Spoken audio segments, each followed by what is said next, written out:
Hey guys, how's it going?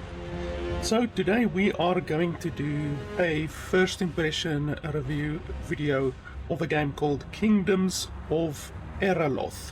I actually saw this game suggested on Steam by my discovery queue. It was on my discovery queue, and I was shocked at the fact that the game is sitting at 3% positive ratings. Now, usually I don't go out of my way to review and purchase shitty games.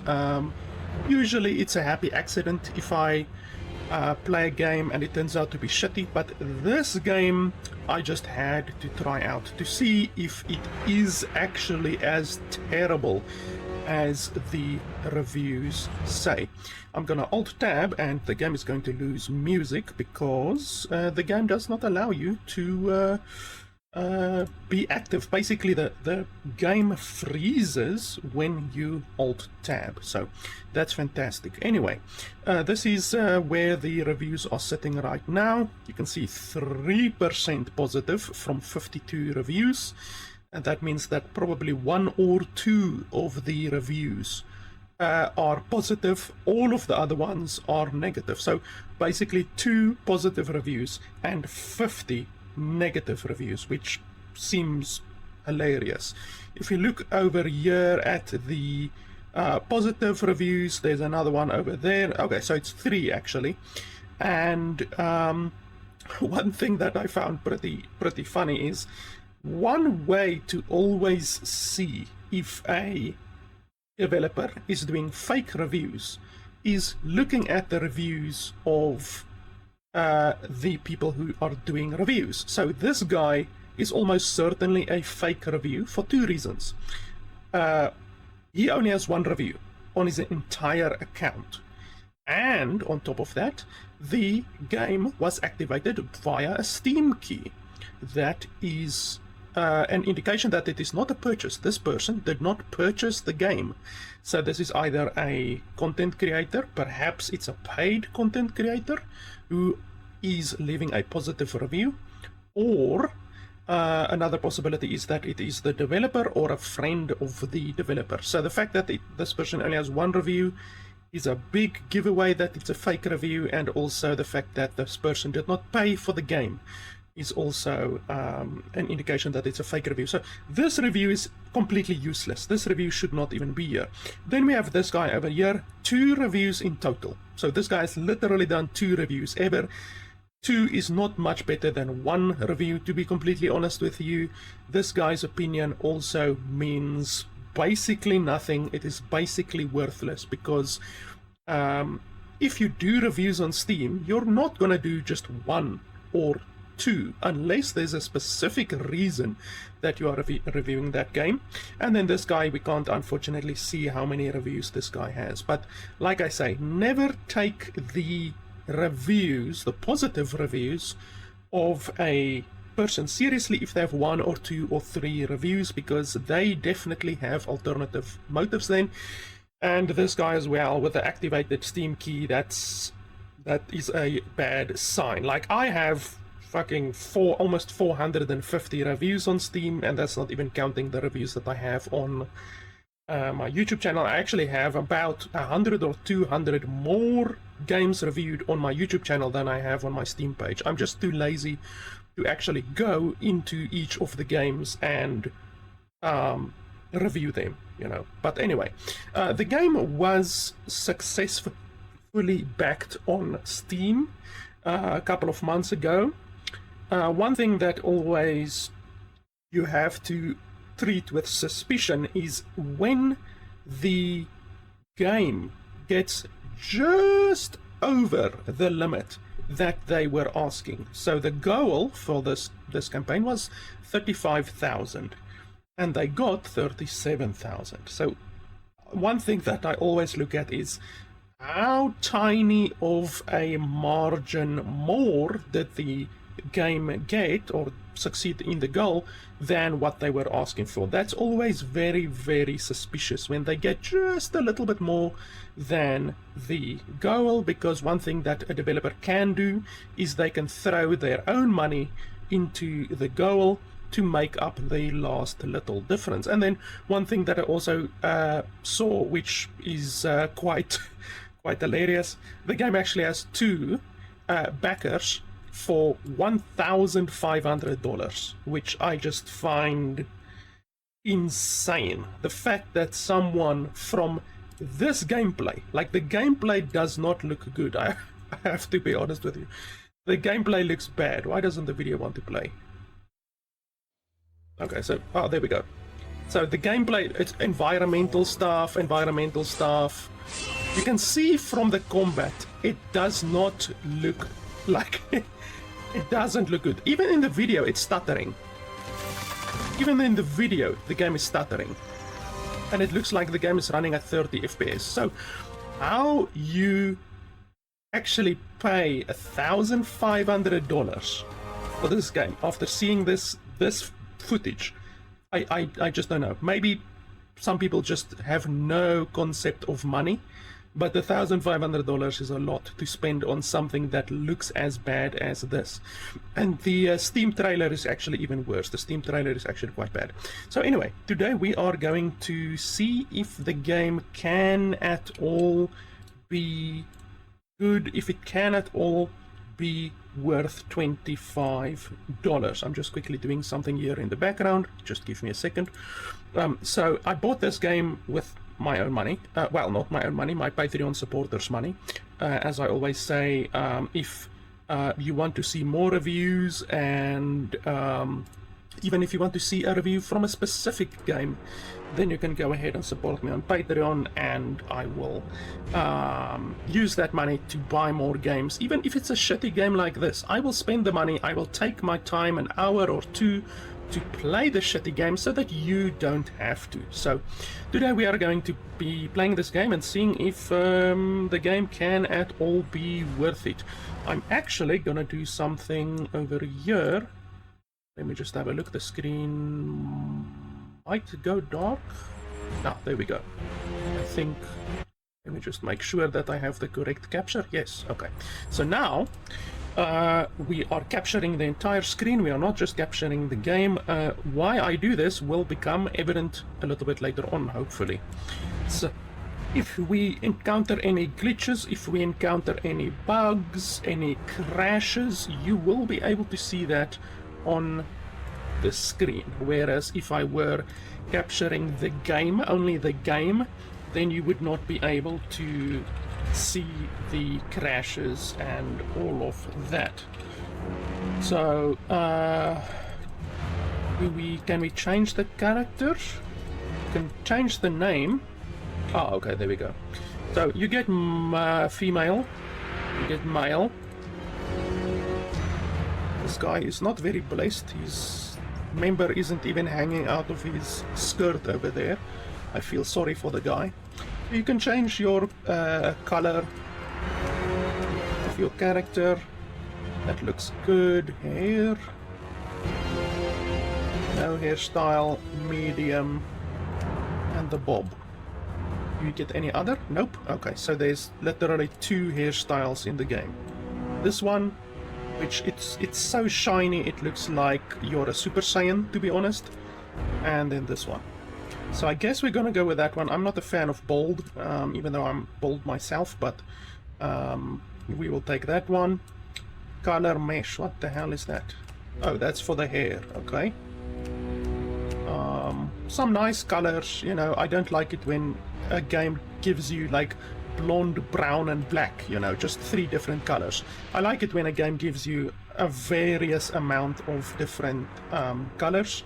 Let's give her Super Saiyan hair, and then you can also change the tips, even though you can't hardly see, to be honest. Some of the colors are very evident, and then some colors like black you can't hardly see at all. Like white is very evident, and then black you can't hardly see black at all. So I don't know. The balancing is definitely a little bit strange. We can almost do like a Lilu multipass type hairstyle over here. Maybe if we do this, yeah, that's actually almost a little bit better. That looks like Lilu multipass. So let's take it like that. And then face, you get two different variants. So you get old lady and you get pretty girl. Those are the only two variants. And then you get fat chipmunk, you get like an Asian type face, don't know what that is, and you get the angry girl. So angry girl, don't know what that is, Asian girl, chipmunk, and normal girl. I guess let's go with Asian chickie. Yeah, that's fine.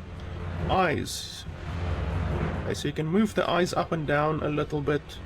I'm not gonna spend too much time on that. Nose, mouth, jaw, chin, eyes once again. You can make you can give her the supernatural treatment where her eyes are completely black and then very, very tiny irises as well. And then you can change the color of the irises. Let's make it blue. Makeup, so you can put on lipstick. Let's do that. Lip gloss. Let's give her very, very glossy. You can't even see. Oh wait, you can zoom in a little bit. Okay, so you can zoom in a tiny bit. That's fine. Eyeshadow. Wow, we can almost exactly make her look like Lilu. If you have not watched Fifth Element yet, then shame on you. What are you doing with your life? There's no orange, unfortunately. I would like... Oh, okay, well, that's kind of orange, even though the color there doesn't seem like orange. Yeah, that's fine. I don't like the fact that you can only zoom in this much. Like, there's two settings, this and this. That's literally all that there is. But anyway, so that's all you can do. You can't change the body, you can't change the boobies like you can in Korean MMOs or anything like that. You can't change the clothes. The nails are... Why that? What the hell is going on with her fingers? Look at that shit! Look there! Only... What's that? What's going on with her fingers? Look at that. She's like got Gollum. Holy shit. Okay. This is already worth the $25 that I spent on it. Okay, that's fucking funny. Okay. So, apparently our character has really fucked up fingers, but we can't customize the nails or the fingers or anything like that. It's basically just the face. That's the character creator, just the face and the hair. And quite honestly, the fact that you just have two hairstyles is really bad, but anyway. Save character. Yes, and create. Thank you very much. By the way, I should mention that when I started up the game, you have to create an account. So you have to create a third-party account. No servers. You have to create a third-party account and email, password, all of that kind of stuff. And you, I checked my email. I didn't even get a confirmation in my email. So it's really, really weird. You create an account, and yet there's no 2FA, there's no code being sent to email, there's not even a confirmation that you created an account, which is just really strange, to be honest. Also, you can't Control-C, Control-V into the game. So I have a password manager, and I tried to Control-C, Control-V my password into the game, into the thing, because you create the account inside the game. I try to do that and it doesn't allow you to Control-C, Control-V. So you literally have to type out your entire password inside the game when creating your account, which is not good. That opens you up to keyloggers and spyware and all of that kind of stuff. So it's not good that you can't control C, control V the account details. So like so it says no servers. So are we just out of luck? Like what? Like you can't play the game then? Is that why the game is sitting at 3% positive? Is that why?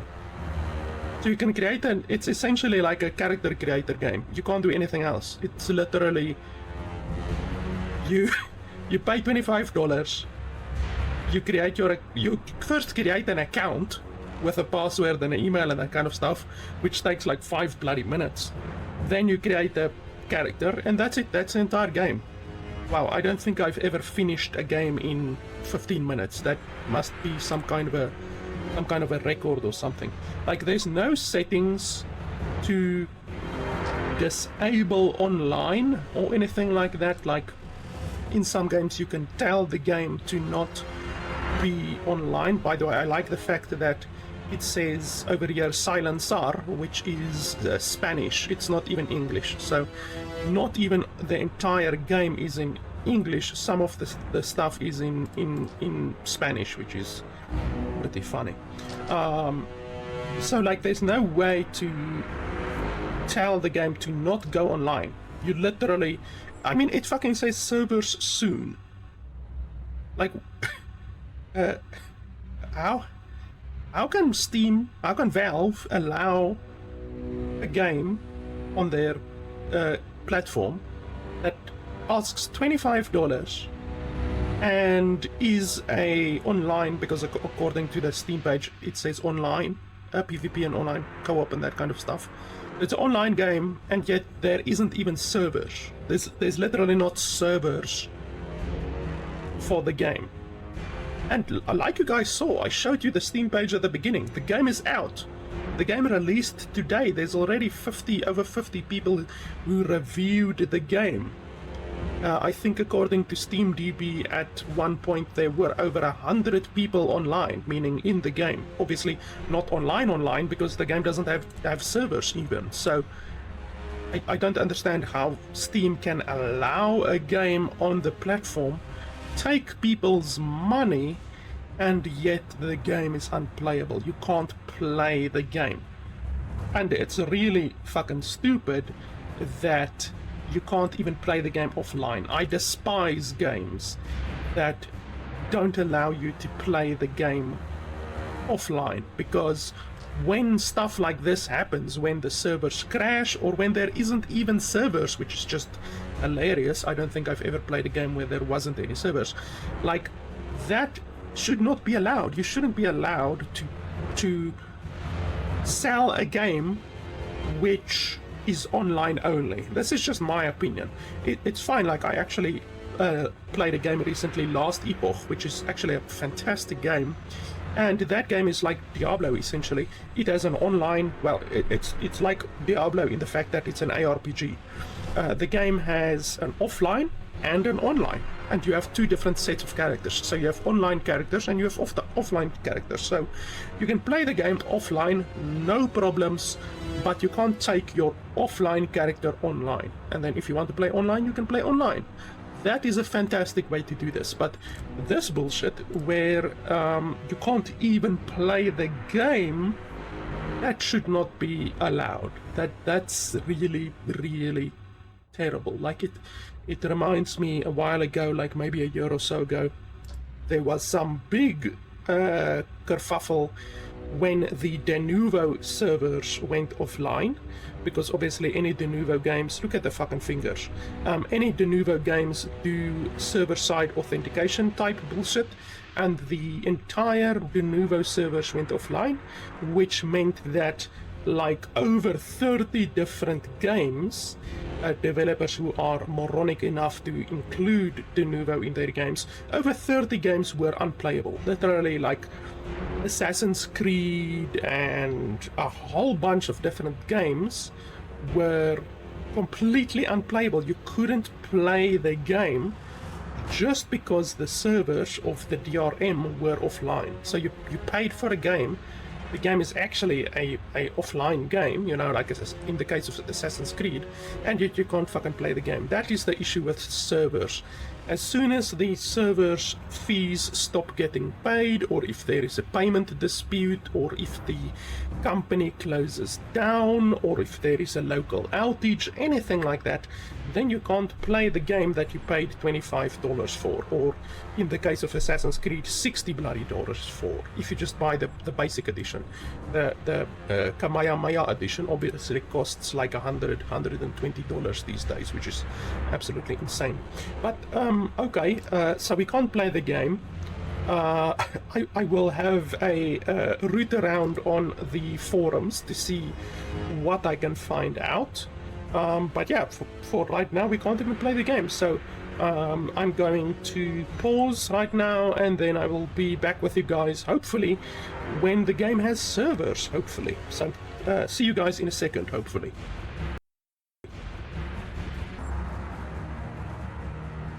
Okay, so we actually finally have servers. It's more than a day later, but we have servers now. So it's still saying server soon over there for some reason, but we now have servers. So there's US East and Northern Europe. Europe is rather large, so saying a Northern Europe doesn't help a huge amount, to be honest. Anyway, I guess, I don't know, let's join this one, I guess. I don't know. The game will hopefully, like, allow us to somehow toggle PvP, because I definitely don't like forced PvP games. I'm not a fan of those. So hopefully the game will allow us to toggle somehow. The game, holy crap, when you move the mouse, look at that. Like, the game has really weird, I'm not sure what would be causing that. Like, it's some kind of a maybe chromatic abrasion or something. Oh, can't we even change the settings? Okay, so apparently you can't even change the settings in the game. What the hell are all of those white things over there? And the stuff, okay, collect. Okay, apparently we collect stuff. There's no tutorial, it seems. Like, literally no tutorial. It's also really difficult to see what you can actually loot and what you can't loot. And resources just disappear randomly. Like, literally. Look at that. Holy shit. So you first have to stand still and then see, okay, what resources can I actually pick up? Like, because apparently while you're moving, sometimes, like that, all of the resources around you just phase out of existence. Like, they get sent to the Shadow Realm, essentially. I also don't like games that have a stamina bar when you are not in combat. Like, there's no reason to have a stamina bar when you are not in combat. You can't take that, can't take that. The game is also very bright. Like, very, very bright. Like, this is way too bright. The stuff, even my character is very white as a result of the brightness of the game. So the fingers are still broken. You can see on both of the hands the fingers are still horribly broken. At least the game allows us to upskirt So that's a 10 out of 10 IGN right there. But then there's a speaker, like a sound indicator in my couch, apparently, for some reason. I don't know. I guess I haven't seen enough couches in my life, because I've never seen that. That's a weird one. Can we actually go in here? Yes, we can actually go in here. You see the, like, I don't know what that... it's maybe some form of anti-aliasing or some form of chromatic abrasion or something, but it looks terrible. There and there, it looks really bad. I think that might be the same thing that is making the trees disappear. And then when you go like this, look at the outline of the character. It's like there's a really weird effect happening when you look at the outline of the character. If you swipe like this quickly, it really doesn't look good. Let's see, is this guy a friendly guy, bad guy? Come over here. Can we sprint? They can't sprint apparently. Can you punch? Okay, I'm left clicking, right clicking, Control Alt. Okay, Alt is apparently leap forward 5 meters apparently. So that's Alt, Tab. Okay, Tab opens the inventory. There you can see the speaker thing near my couch. Fantastic. Oh, okay, crafting. Okay, so here's where we can do crafting.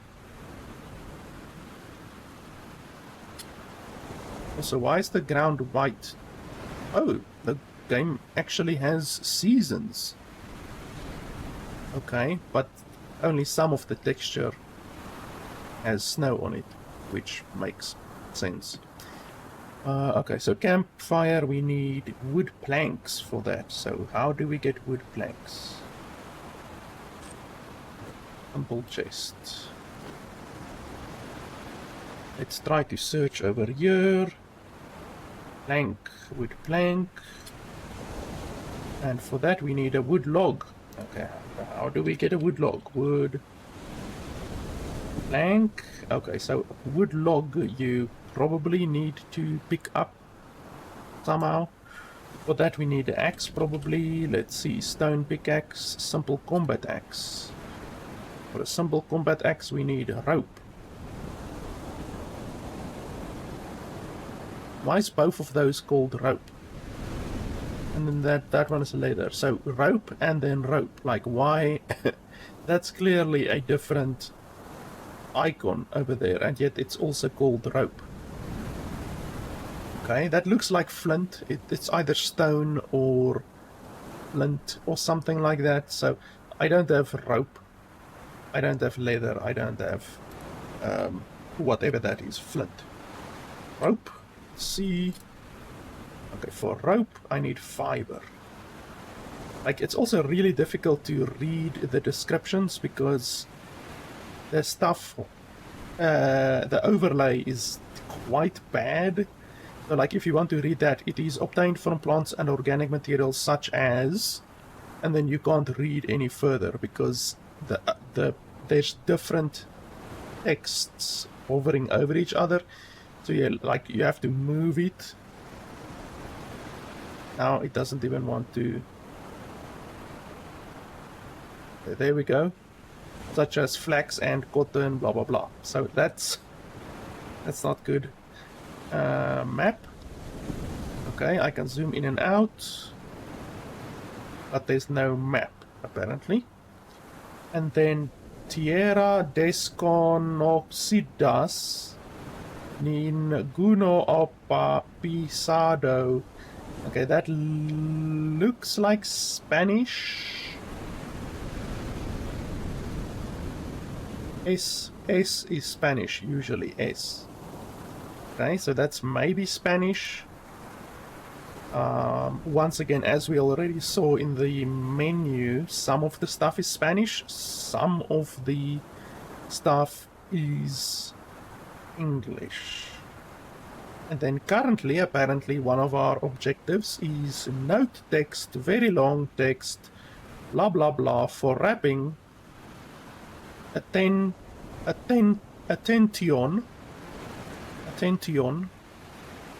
and warning. Okay? Fantastic so far. I'm loving this game. How do I leave? I'm pressing exit and then the bloody menu opens. What do I have to press? Okay, tab. You have to press tab again. Hey, we get berries. Okay. Can I harvest more berries, or is it one berry per bush? Okay, there's another one.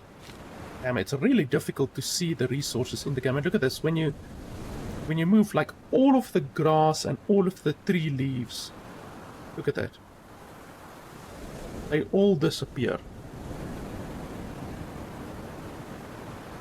Holy shit, what's happening over there? It's like... Oh, the snow is melting, apparently. That just looked really bad. But okay, early access and all of that bullshit. Okay, more berries over here. I don't know if the game has survival mechanics. I mean, it has food, but perhaps the food is just for... Hey, we leveled up, apparently. The food is possibly just for healing and not maybe for nourishment or anything like that, you know. Like, it's possible that the game isn't a survival game with survival mechanics, even though that would be really weird.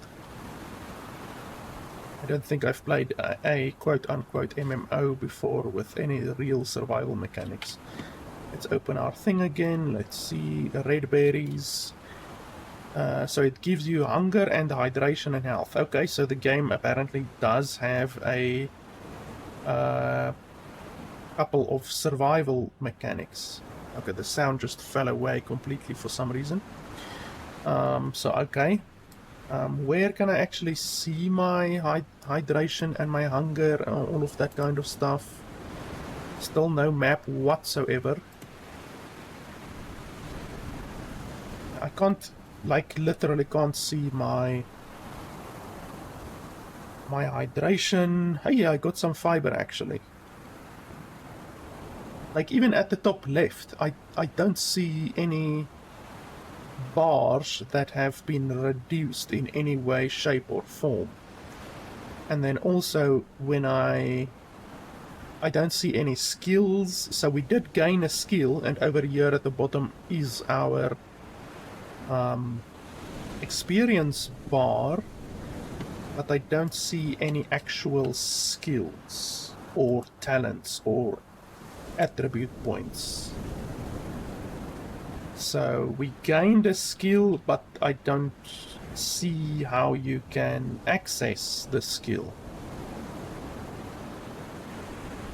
I don't know what to do, quite honestly. Let's see if we can get more fiber maybe, and then we can craft one rope, and then we just need to find... Holy shit, I just looted that entire thing. How did I do that? How did I do that? Literally the entire bush disappeared. Is it only the blue ones? Oh, okay. Apparently the blue ones you can harvest multiple times, and you can harvest the entire fucking thing. But you can't do that with the red ones. And you get a bunch of fiber. Look at that. You can harvest the entire thing, and you get a shitload of experience, actually, from the blue ones. But not from the green ones. Yeah, so I should probably focus on the blue ones. Okay, we are going Super Saiyan again.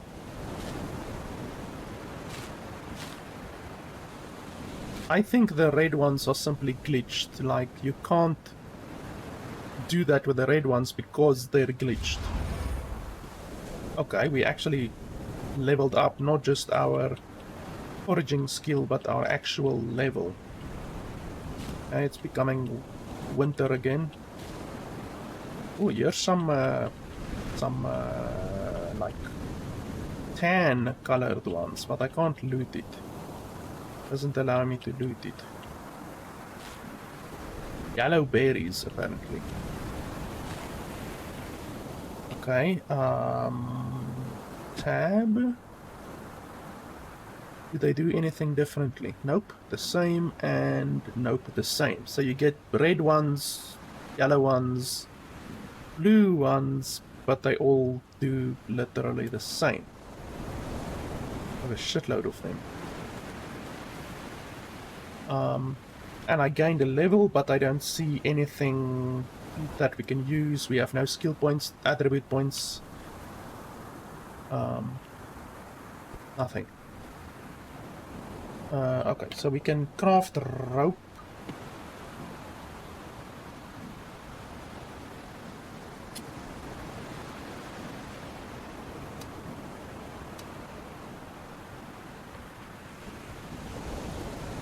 Okay, and it's one of those games where crafting a single item actually takes like multiple seconds, so good luck crafting 10 or 20 or 30 like pieces of a building or materials, leather, anything like that.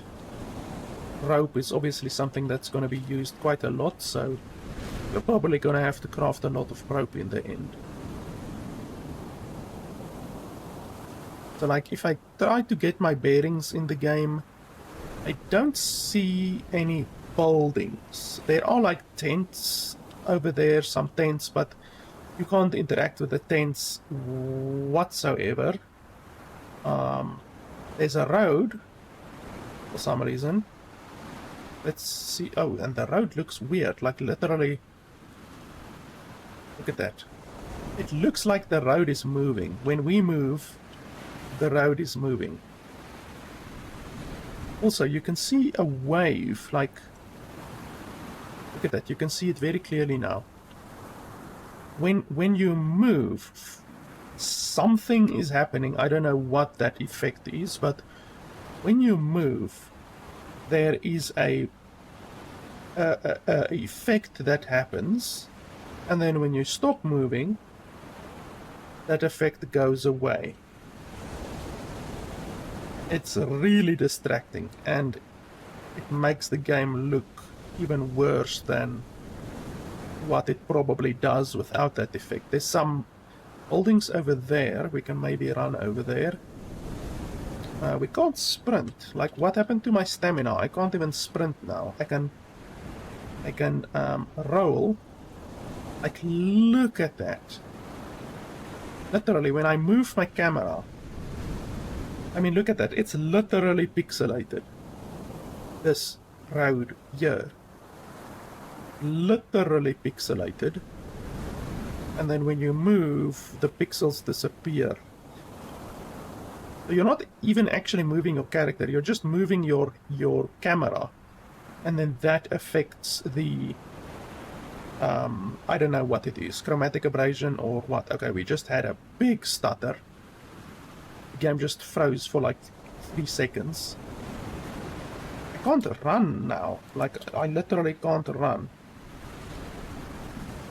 Like, did I press something wrong that I can't run anymore? I'm pressing shift. It's not shift. That is jump. Alt is roll. Control does nothing. Shift does nothing. Caps lock does nothing. I don't know how to sprint, and I can't even look at the what do you call it? The menu. Like, I can't even look at the keys for the menu. or the controls or anything like that. I can't even change the graphics, can't change the sound. Can't do anything like that, because when you press exit, your only choices are resume, go back to main menu, or play a better game. Those are your only choices, unfortunately. And considering that it took like 30 seconds to even just load into the game, if you have to then go back to the main menu, that's 30 seconds, then you need to change what you want to change, and then load back into the game, that's another 30 seconds. I don't understand why the stuff disappears. And I don't understand what this effect is when you move your camera. Perhaps if one of you guys are a game developer and you know what this effect is, it's really weird. I've never seen it like this. When you move your camera, look at that, literally something happens. The game is doing something. Okay, so there are some pre-made structures and stuff. I'm not seeing any NPCs or anything like that.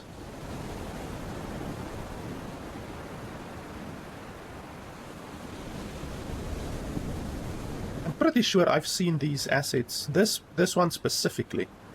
I'm pretty sure I've seen this asset before in another game. This one with the white, like even the fold in the cloth at the top. I'm pretty sure I've seen that. I believe the game runs on an Unreal Engine, so probably a lot of the assets are simply store-bought assets. Like, I'm not seeing a single NPC anywhere. That stuff over there isn't even properly aligned. It's literally clipping through each other. There's a chest, can't loot anything, can't loot any of that. Looks like it's raining, perhaps? Well, there's fog, there's definitely fog. Like, what are you supposed to do in this game? What's the point of this entire camp over here? It feels like there should be NPCs, but there aren't.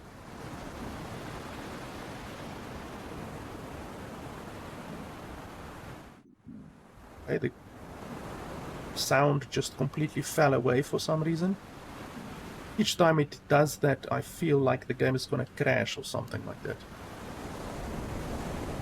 Also, there's no animals, there's no birds, there's no rabbits, foxes, deer, nothing. There's nothing. There's no humans.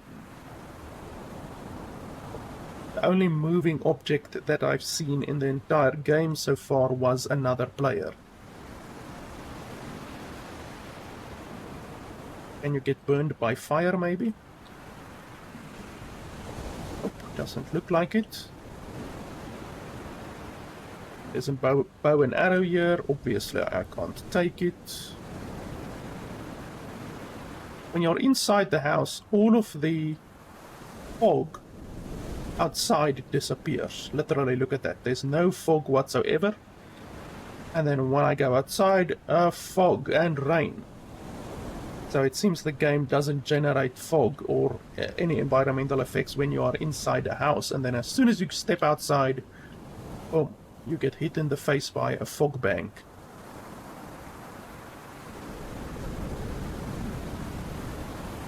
Like, there's nothing to loot. Even these planks on the ground, you can't loot them. They're not interactable in any way. There's no enemies. Okay, you can see through the texture over there. All of these stairs, you can literally see through the textures, which is fantastic. And you can see through the ground as well here. What the fuck is that? Is that supposed to be a pot? Like this thing over here. Is that supposed to be a pot or... Yeah, that's the most low quality pot I've ever seen.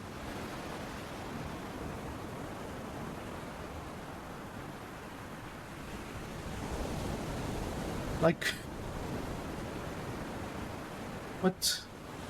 This is the most empty MMO, quote unquote MMO, that I've ever played. We need to remember this game is $25. It's not Zimbabwe dollars either. It's American fucking dollars. 25. Like a game like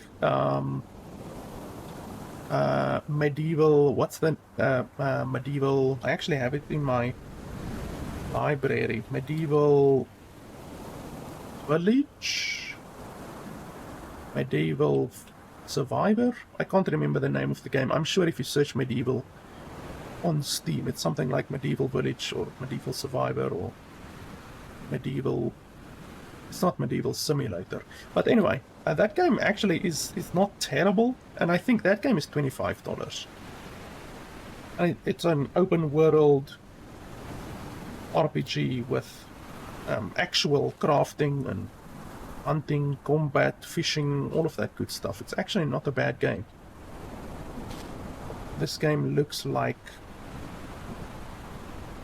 a complete piece of dog excrement compared to that game. And that game, it isn't even that good. Like, I believe I did do a review of that game, and it wasn't a shining review, to be honest, but I think in the end I did say that more or less the game is worth $25.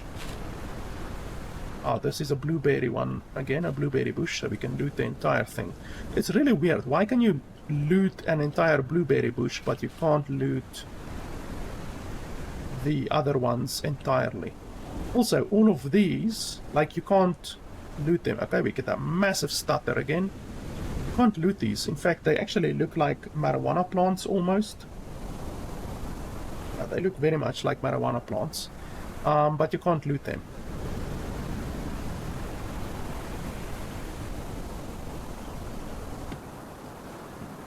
Let's eat something. Okay, so you select it and then you left click. And then she takes her absolutely broken hands. I just heard something.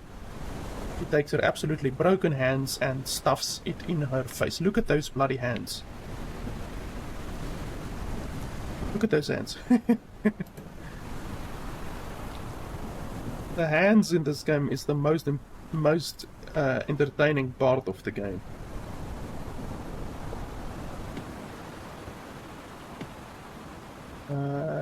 Okay, so we still haven't found a rock. So we need...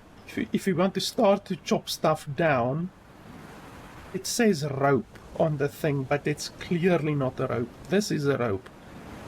This is like flint or something. So I haven't found that yet. Let's see if we can see that icon. Ah, sharp stone. Ah, okay, there we go. So let's craft 3 of those. Craft. Okay, it doesn't want to craft.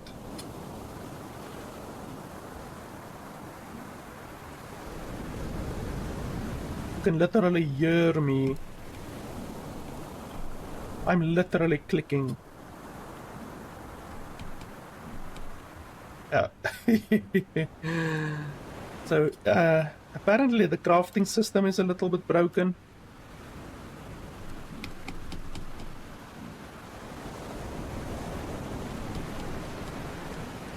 Okay, who would have thought that this game would have anything broken about it? So, we can't craft a sharp stone, which means we can't get a stone hatchet, which means we can't chop down trees, which means we can't get planks, which means we can't build a building.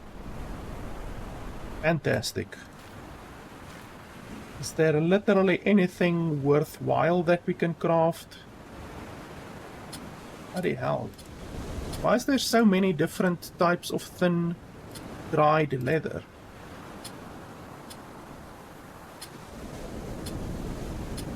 Like, some of them are different and then other ones are not different at all. That's ridiculous. Okay, I can't even see what that is. Wood plank. Okay, so we need wood planks. You get wood planks from chopping down trees, so we can't get a bow. Fantastic. So we can't craft anything. I mean, without the sharp stone, you can't craft anything. Literally. Because you can't get the sharp stone, you can't get wood, you can't get planks. It is a terrible knock-on effect, unfortunately. And I'm level 2 right now, and I still don't know what that actually means. I don't know, like, do we have skills, attributes, talents? What's the point of leveling your foraging skill or your character? Like, what's the point?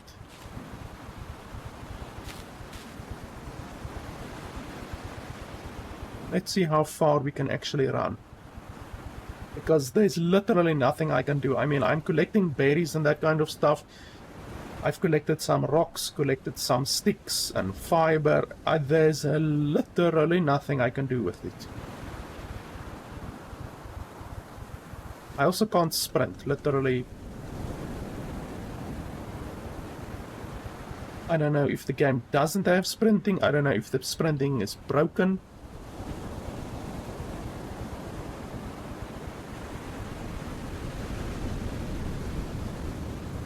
Also, I love the fact that the audio is still waves, but like crashing waves and basically the sound that you would hear if you were standing next to the sea, and yet I'm not next to the sea anymore. I was actually hoping that we would like find the edge of the map, but it seems the map is actually not small.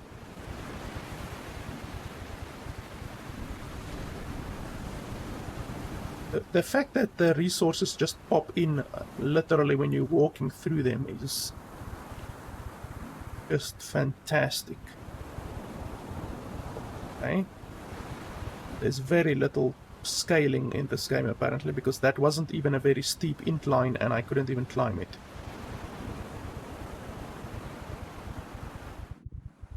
And the sound falls away again. There's a road over there. Like, we've now been running like 30 minutes. There's not a single living being in this entire game apart from the players.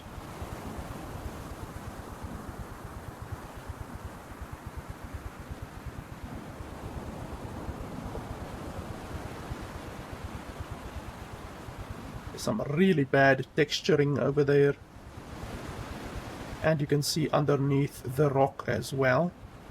Can we actually go underneath the rock? Okay, we can look underneath the rock, but we can't actually like crouch. I don't believe. Oh, maybe we can roll. Let's roll. No. Okay, so unfortunately we can't roll underneath the rock. That would have been fun. I wonder if rolling is actually faster. It definitely looks faster. But that can be just an illusion sometimes. Like, sometimes just running is actually faster. Because you do take a small amount of time to stand up again. But yeah, rolling actually seems faster. A little bit, maybe. If the game doesn't have sprinting, I guess we need to be inventive.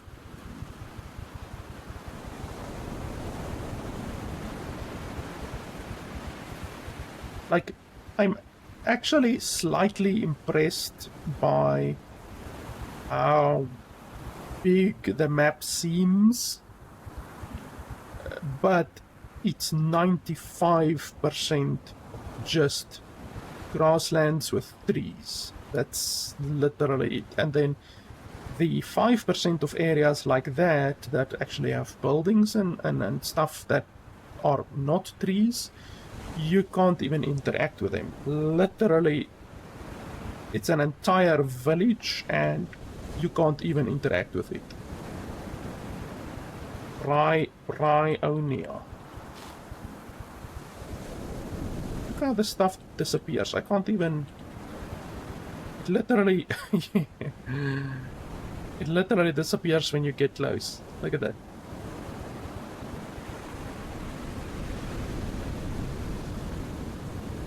And then the interesting thing is it stays disappeared. Like, what would cause that? That's an interesting thing, actually. Like, I'm talking about on the back end of the engine, you know, the Unreal Engine. What would cause the assets to disappear when the player comes close to them? Because here we have some assets and then we run over them and now they are gone. Like magic, they do not reappear. Like this one over here, gone, I say.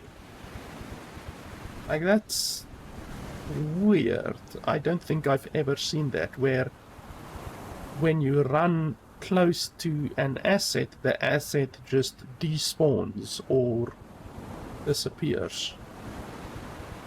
Once again, here's a little place, and there's nothing we can do, nothing we can interact with. So yeah, quite honestly, I think I'm probably done with this game. Yeah, it's a little bit rough. Needless to say, I can't recommend the game. $25 is rough. Quite honestly, $5 would have been too much for this game. So the fact that the developers have the, I don't know, the delusion to ask $25 for this game is insane. Like I said, if you want a game that is actually playable, actually pretty good, not fantastic, but definitely, I would say, worth $25, then look probably towards something like Medieval... was it Medieval Dynasty? I think it might have been the Medieval Dynasty, actually. That sounds familiar. Have a look at Medieval Dynasty, probably, or any of the suggested games that are similar to Medieval Dynasty. You can just go to the Medieval Dynasty page and then scroll down, and then usually on Steam, hey, we got some moon reflection that just popped into the game. You can just go to the bottom of the page. What the fuck? Okay, if you are an epileptic sensitive person, don't look right now. I don't know what's happening. I don't know what's happening. Okay. I just, like, blood spurted out of my vagina, and then I died. Let's see, respawn? Yes, I know I am dead, thank you very much. Respawn? You don't have enough coins to respawn here. Okay, so the game has some kind of a coin system or something. Okay, own settlement. Okay.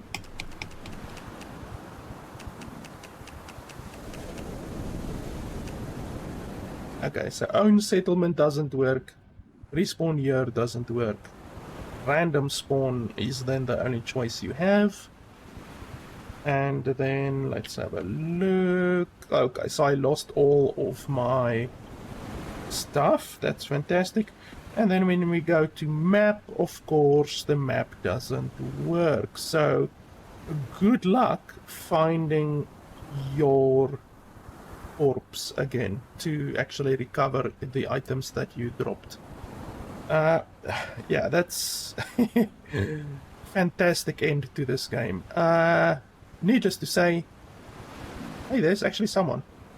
Needless to say, avoid this game like the plague. This guy actually has an axe. Ouchies. How the hell did this guy get an axe? Like, I can't get an axe. I literally can't craft the stone required for the axe. So, yeah. But anyway, holy hell. Anyway, dog crap game. Hey, here's some mushrooms. And you can't loot them. I should have suspected as much. Dog crap game. Look towards other games if you want a open world RPG, because this game has nothing to kill, no animals, no NPCs. Yeah. So that's it, guys. Thanks. Okay, so here's something a little bit interesting that I found while looking on the forums, basically waiting for the servers to come back and all of that kind of stuff. Still, the servers have not come back yet.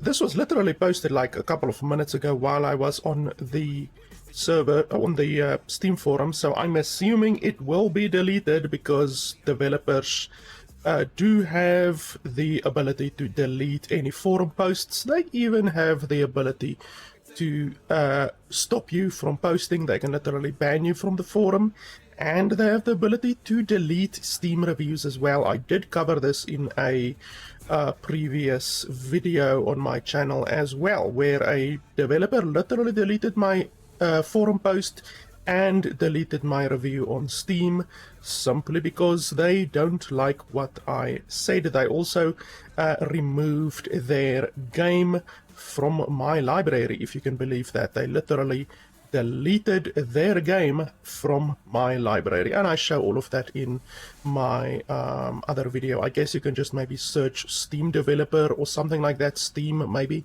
on my channel, and you will find that video. I will not go over that again. So anyway, this guy apparently is a former employee of this company, Arcadius Entertainment. So let's read this. Whether this is true or not, I find it interesting. So let me read the entire thing for you. I'm not going to editorialize too much. You can just make up your own opinion. So as a developer and designer, I will tell you the harsh truth. I will tell you my entire experience in summary, but it will be the truth. It will be a bomb of information, but I will divide it into five points. As a former employee of Arcadius Entertainment, I can confirm that many of your suspicions are true, from false marketing propaganda to the short development time of the video game, and even bad labor practices such as layoffs without prior notice and unpaid contracts for professionals and interns. That's something that really pisses me off. The practice of unpaid interns, like unpaid professionals, that's their own problem. If you call yourself a professional and you have 5 years, 10 years, whatever experience, and you allow yourself to be taken advantage of, then quite honestly, you deserve it. It's just one of those learning experiences that you're going to have to go through, and you're just going to have to smarten up. Now, interns, unpaid interns, unfortunately, in some countries is common. It is a common thing. Fortunately, in my country, South Africa, unpaid interns is not really a thing at all. In fact, a lot of companies will actually pay people straight out of college or university pretty well, actually, because there is a shortage of certain positions in the job market. But unpaid interns, any company that engages in unpaid internships is not a good company, in my opinion. But like I said, all of this is conjecture. Like, this guy is saying all of this stuff. I highly doubt he's going to provide any proof. I mean, we can scroll down. I don't see any screenshots. I don't see any videos or anything like that. So unfortunately, this guy is literally just posting conjecture right here. But let's read a little bit further. Oh, by the way, before we even get to that, there's actually something that was mentioned on the Steam forum by another person. And I really found it interesting. I couldn't substantiate their one claim. There was one claim that they made, which I couldn't substantiate, because they said that the game, the actual game, the size of the game was something like 80 gig or 85 gig in size. And then the final game, which was released on Steam, the actual build that was released on Steam, was only something like 21 or 22 gig. So this person basically said that they massively cut the content in the game for some reason. I don't know, but I couldn't substantiate that. I had a look on SteamDB, and SteamDB is a fantastic site that tracks the archives, the builds, any changes being done to the Steam page, all of that kind of stuff. It tracks all of it. So you can literally see here 11 days ago, that's about 9 days before the game was actually released. You can essentially say that it's a week before the game was released. Many screenshots were removed. I'm assuming it was removed because it shows content that was removed from the game. So about 10 or 15 screenshots were removed. The fact that the game requires a third-party account was added to the game. So that's a very recent thing. That's like a week before the game released. They sprung the little surprise on everyone that you need a third-party account simply to play the game. So that's not very nice at all. They also removed the following category. So over here you can see on the Steam page, the game now literally just says online PvP. That's all, nothing else. But it used to say in-app purchases, full controller support, Steam achievements, cross-platform multiplayer. So all of that has been removed. So they literally, since this game was on the Steam page, I don't know exactly when it was on the Steam page. Can we have a look? Let's go down. So from 25th October, so that's a year, literally for a year, more than a year. Well, yeah, actually 25 October, it's almost exactly a year. The game had the tags, the game was advertised as having all of that stuff. I mean, you can even see it over here. The game was advertised as having in-app purchases. It was advertised as having full controller support, cross-platform multiplayer, because that would mean that it would not just be released on PC, it would also be released on Xbox or PlayStation or whatever else, you know, and that now has not happened. So for the past year, this was displayed, and now literally a week before the game is released, they went back. They reneged on all of the Steam achievements, multiplayer platform, cross-platform multiplayer, controller support, in-app purchases, MMO and multiplayer. So they removed all of those different things that were on the page. It was advertised as that it's going to be in the game for over a year, and then 7 days before the game released, they removed it. So that's really, really scummy. So you can literally see here, they removed all of those. No more Steam achievements, no more in-app purchases, which can be a good thing. It can also be a bad thing. It depends what the in-app purchases were. Not all in-app purchases are like Blizzard level of evil, you know. Not all in-app purchases are terrible ideas. Some games have good in-app purchases, like Path of Exile, for instance. Full controller support was removed, and that was also removed. Another thing that is really interesting is that the game was, once again, for over a year, advertised as having Brazilian subtitles and Brazilian language, French subtitles and French language, German subtitles and German language. So all of these languages, Korean, Japanese, Latin American, Portuguese, Russian, South Chinese, Spanish, all of those promised languages were removed after it was displayed on the Steam page for over a year. And then they removed all of those. They added cross-platform multiplayer, but they removed it.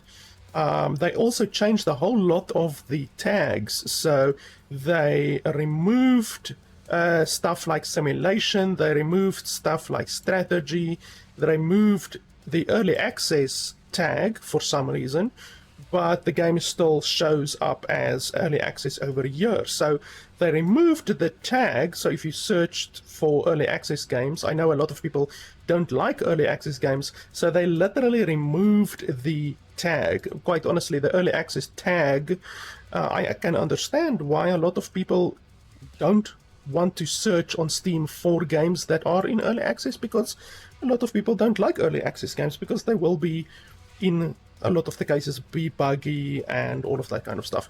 They removed MMO, they removed that as well, obviously. So they really heavily modified and went back on a lot of the stuff that they promised. They removed a whole bunch of screenshots. Again, they added a whole bunch of new screenshots. So just the fact that they removed essentially all of the languages. I think now the only language that the game actually supports is English, even though I don't think the game actually has any actual dialogue or anything like that, you know. So they removed a shitload of the promised languages. They removed controller support, in-app purchases, cross-platform multiplayer, just a lot of things that will appeal to a lot of players. They just removed all of that. MMO, all of that, they completely removed.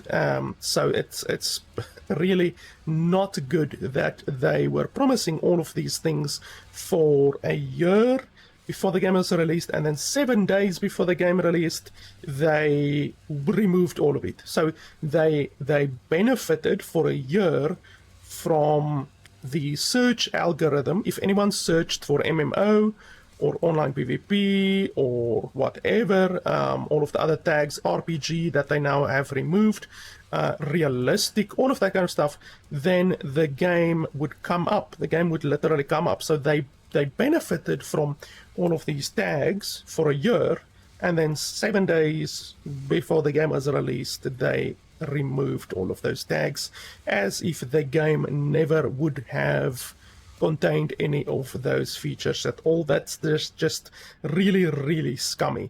Now, like I said, the one claim on the forum that was made was that the game was cut down from something like 85 gigs to only 22 gigs.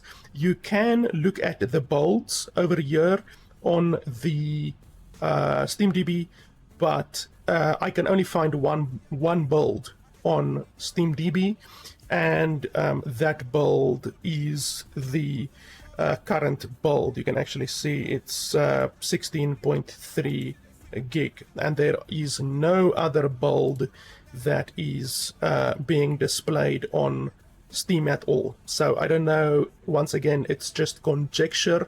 If that person that says that the game was cut down from 85 gigs to whatever 16 gigs doesn't provide any proof, then it is just conjecture. But it is a interesting claim, because as we can see, a lot of other stuff was clearly cut from the game. Another thing that I really found interesting is the fact that I don't even know this, but the game also ran on Indiegogo, actually. So they also had a Indiegogo campaign for the game as well, in addition to the $37,000 that they got on Kickstarter. Now, I don't know how you are able to build a game.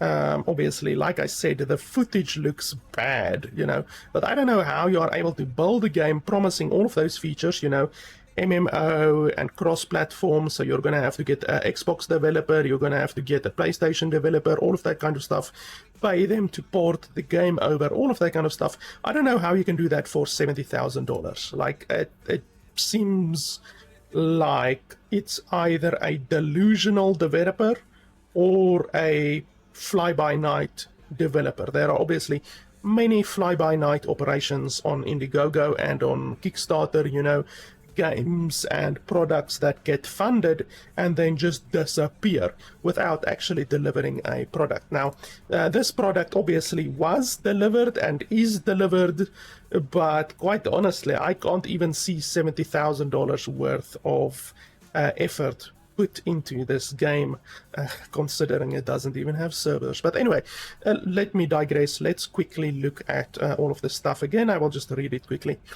So here, this guy is saying that he is Spanish. One thing that I actually find interesting is that the developer as well is Spanish, and apparently they are based in Chile. So a lot of the company is built in Chile, and they do have some people working in America, but the majority of the company is built in Chile. So this guy says, I apologize in advance, I cannot express myself well, so I'm learning English. My native language is Spanish. That's fine, my native language is not English either. So I apologize, obviously, if I screw a word up, even though my English is actually pretty damn good. First point, unpaid contracts and the crisis. To begin with, I can confirm that the company falls into the category of black company due to poor labor practices. It uses interns whom they hire with the promise of a very low payment, only approximately $150 for 3 months. Now, that is indeed a very, very low pay, even for a country like Chile or even like India, even like South Africa. That is very, very low pay. Like, that is criminal levels of low pay. The minimum wage in most third world countries like South Africa and India and those kinds of countries is like around $350 per month. So this is quite a lot less. They should, if you think in the terms of a third world country like India, Chile, Argentina, South Africa, they should be paid for 3 months of work at least $1,000, like at least $1,000. That would be minimum wage in most third world countries, like South Africa, for instance, and India. And this is quite a far stretch away from $1,000. But anyway, once again, there's no proof of this. So this guy provides no proof. The payment is subject to cumbersome conditions. I can't believe this guy has bad English, because cumbersome is a word that you would not usually see in someone's vocabulary who has not got English as a first language. But anyway, maybe he used Google Translate or something like that, or ChatGPT or something like that. And will only be made upon the launch of the video game. Now, that is terrible. I do not know Who would agree to those terms? Those terms are very, very shady, extremely shady. Anyone who accepts those terms is either stupid or very, very, very desperate. However, the contracts did not stipulate the risk of failure, and some developers were forced to work even on holidays such as New Year's or weekends with irregular hours that often exceed the stipulated working day. That, unfortunately, is something that happens in a lot of industries, including the game developer industry. It's called crunch. So they were essentially crunching the shit out of the developers. This guy says that he is a developer. Basically, all companies in the gaming industry do it. Blizzard does it, Ubisoft does it, CD Projekt Red does it. You can find all of those articles online if you look good enough. Second point, band management and various business restructurings. We started with the fact that the company relied almost exclusively on interns who were looking for a job opportunity to graduate. Once again, that is a very bad business model. Many of these developers had no prior experience outside of the typical prototyping you're forced to do in college. Well, that will result in a very, very poorly developed game, to be honest. If they have no experience, like I have no experience in game development, and I wouldn't know the first fucking thing to do when I'm just told to like use a game development program straight out of college. That's really not something you want to do.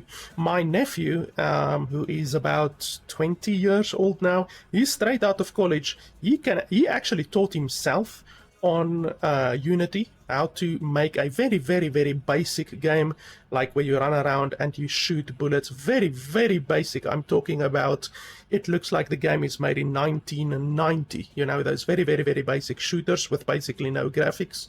But he taught himself in like a month, and he showed me this game, and in a month he had made a actually playable game where you can run around and you can shoot bullets. So that's actually interesting. But Unity obviously does a lot of the work for you. But anyway, I digress. The ambition of the game was disproportionate to the number of processes that had to be developed. Like I said, they removed a lot of shit out of this game. Like, it was supposed to be a MMO, it was supposed to have cross-platform that was promised, a bunch of shit. However, I will be honest, there were still cases of interns who did not attend or collaborate due to their inexperience or lack of commitment, but cannot judge them because the company from the beginning did not fulfill their contracts. They also did not have capable leaders, since most were interns leading other interns. I don't know what you are thinking, but this led to leadership clashes between interns. You can't get angry at an intern who you are the boss of, and you're supposed to be smarter than the intern. Obviously, the intern is going to make mistakes. That's the point of a manager. The manager is supposed to know more than the interns, more than the employees. So you can't get angry at someone who is straight out of college and literally intern if you ask them to fucking program a game for you with zero previous experience. This caused bad coexistence with the company. Ironically, they were trying to be inclusive. There were many internal fights. It would have been funny if he said intern fights. Many dismissals without prior notice. Well, that is something that I would love to happen, because firstly, if you have a contract, if you actually have an employment contract, then they can't just do it with no notice. I mean, I have worked several different positions in my life, and all of them had a notice period of at least 2 weeks. Usually it ranges from 2 weeks to 2 months that the company has to give you prior notice before dismissal. Otherwise, you can fuck their shit right up. You can take them to the labor court and you will get a judgment against them if you have a valid contract, because the contract is law in basically any country. I know in America even, unfortunately, a lot of people get fired or dismissed without notice and for very, very small reasons. I don't know. America, unfortunately, I've heard, is quite behind with labor law and labor practices, but it depends on the state as well. Some states are very good. Some states protect the labor force. Unfortunately, some other states in America do not protect the labor force. But anyway, I'm just using South Africa as a example. You will walk away with a lot of money if you have a contract that says that you have a notice period and the company did not honor that notice period. You will walk away with a lot of money. Both of interns and collaborators who entered into professional capacity. Now, imagine all of these problems in a single work environment. There was restructuring in the middle of the project, forcing interns and professionals to do work on areas they were not familiar with. Well, you already said that. You already said that basically interns were doing game development, which you can't do with no bloody experience. That will result in a very shitty game, which we have right here. It's called Kingdoms of Ereloth. This caused several restarts of the project, a topic that I will explain later, all because of poor management and lack of responsibility. I just want to do that quickly to refresh the page, otherwise it might disappear. All because of poor management, lack of responsibility when dealing with conflicts. Almost no development area kept its initial members. Yeah, that is unfortunately something that happens in very, very bad managed companies. You don't get developers or employees staying on for a very long time. That is why people are confused when they say, well, why isn't Blizzard making good games anymore? Or why isn't Nintendo making good games anymore? Well, because the developers in Blizzard who created all of the good games like Diablo 1, Diablo 2, Warcraft 3, Warcraft 2, those developers aren't working at the company anymore. They have some other morons working at the company now, because companies like that, like Blizzard, hire and fire people like it is fucking nothing. So that is what a lot of people don't understand about the game development industry specifically. It happens in a lot of industries, but in the game development industry specifically, you can see that very, very clearly, where a previous game will be absolutely fucking fantastic, and then 3 or 4 or 5 years later, you will get a subsequent game from the exact same studio, and then the game will be dog shit. That is because the really, really talented people who were working there no longer work there. That is just an example of Blizzard and Nintendo and all of those games that are all of those game developers that are just shitting out really bad games these days.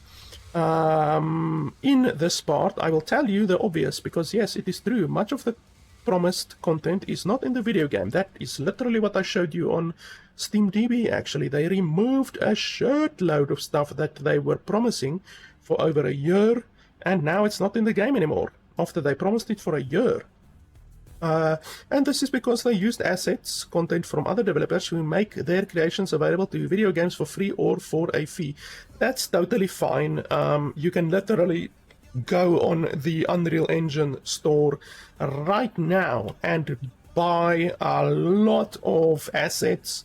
Some are good assets, some are bad assets. You can buy enough assets to create an entire video game. You can literally do that. That is why the Epic Game Store is an absolute shit pile filled with asset flips. There are so many asset flips. You can simply watch a content creator like, for instance, Jim Sterling, for instance. He covers a lot of those asset flips from the Epic Game Store and from the Nintendo Store. Quite honestly, kudos to him, because I do not have the patience or the money to try out all of that really shitty asset flips from those places. Basically, they use the technical demonstrations of the assets to mount several of the clips, captures, and trailers. In fact, much of the content shown is not even included. Well, that's actually exactly what I showed on the SteamDB page. They removed probably 20 screenshots, and those screenshots, I bet you, showed content that is not in the actual game. So I ask you not to buy the product, since much of what was promised are technical demos of Unreal. For my part, I made a report on Indiegogo and Kickstarter, but I think it will not be enough, so I recommend you act. So he says he made a report. I'm assuming that he means he reported the game or the project on Indiegogo and on Kickstarter. I'm not sure for what he reported it, because it's not against the terms of service of Kickstarter or Indiegogo, as far as I know. I might be speaking under correction here, but as far as I know, it's not against the terms of service to put a game on there that uses bought assets. I'm pretty sure it does not prohibit bought assets, so I don't know what he would have made the report for, or what he would have reported the game for, but anyway. Did you notice many bugs? Low graphic quality? Well, you can see the low graphic quality just from the screenshots. Poor performance and designs that have nothing to do with the trailers, for instance the island. Well, some of you were right. The game has less than 6 months of development, even though it has been advertised for more than a year. Well, yes, it has been on the Steam store for more than a year. All this is due to the second point.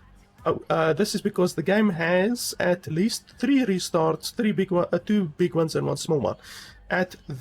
All this is due to the second point, because by changing hands so many times with so many leaders and an indecisive CEO, a prototype called Kingdoms of Ereloth was born.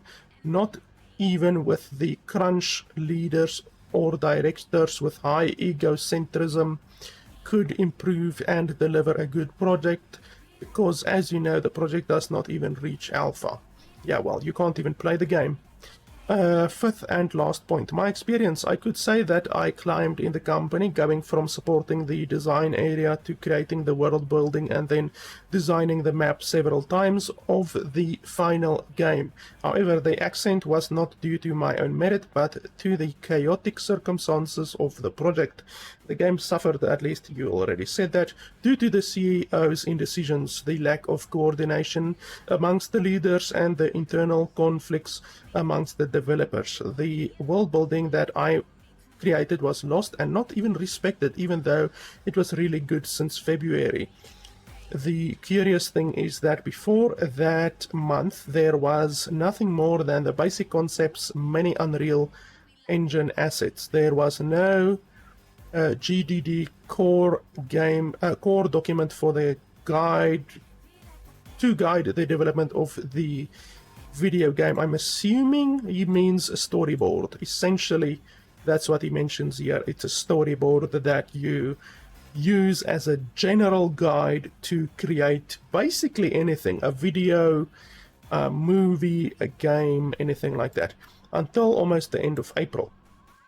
But he said that he has been working on a map since February.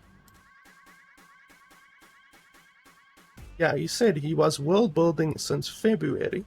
So what was he world building if he says that there was no real storyboard since April? Anyway, I guess they just told him build a world, even though there was no storyboard.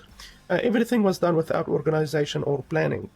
This led to the dismissal of many members in charge of key areas of the development. The funny thing is that I did not think to defend them, since I did not have a relationship with them beyond the professionalism. But when they were dismissed, others took over and restarted the project in a almost complete way. They washed their hands and blamed everything on the previous managers. Yeah, that's pretty much what happens in the corporate world. Months of work were lost without guidance or direction. Therefore, in a way, it was necessary to start over since nothing was designed based on a guide or concepts. Yeah, that's essentially a storyboard. If you don't have a storyboard, which essentially is your guide, then you're just gonna be like shooting in the dark, essentially. In my case, they gave me the command of a small team called PvN Encounter. The team did not have many tools or staff since we were two initially. So how did they give you command over a team when you were literally two people? But anyway, my colleague lasted 2 weeks and left the company because they made us many nonsensical orders and rejected the proposals without even reviewing them. After that, I was left alone designing. I even took care of making guide documents for the interns because there were none. I spent several months supporting what I could, but when I had a personal problem, I only did what my area demanded and what my role had to fulfill for 2 weeks. That sentenced me because they wanted me to help the level design area, but my personal problems were not minor. Therefore, I warned that I would not be available for that. Even so, when I returned, they treated me in a degrading way. They put me in charge of a developer who spoke ill of me in my presence and behind my back. Okay, so I'm assuming the company doesn't have any HR at all, because you can get someone fired for that very easily. I gave notice of that to my management because I still remained committed to the project, but they only told me, he is like that because you deserve it, because they have worked more this week. Okay. So essentially, his bosses are saying, yeah, he's belittling you or whatever, but he has worked more in the past month or whatever than you have worked, so you deserve it, I guess. I don't know. Even though this was right after he took leave, I'm assuming he took some leave. I'm assuming maybe sick leave or paid leave, something like that, even if they even had that at this company. They did not consider the evidence that I sent of my situation. A week passed, beginning in September. They dismissed me for having lowered my workflow, all without prior later breaching my contract and labor rules. Well, that's exactly what I was talking about. The majority of countries have labor laws, and if you breach an employment contract, you are going to be able to fuck up your employer good and proper. They did not give me any reason for dismissal, and not satisfied with that, they asked me to continue delivering the things I had done. I did not earn money with this. Maybe they will not pay me, but at least I vented. I hope to help those affected if you can spread this. Okay, so I don't understand. You said you worked from at least February. Like, February is the first date that he mentions he's at the company, until September. So how many days or months is that? That's like 1, 2, 3, 4, 5, 6, 7 months. So are you telling me you worked 7 months without earning any money, and maybe they will not pay you? Look, if you're that naive or stupid, there's a very fine line between being naive and being stupid.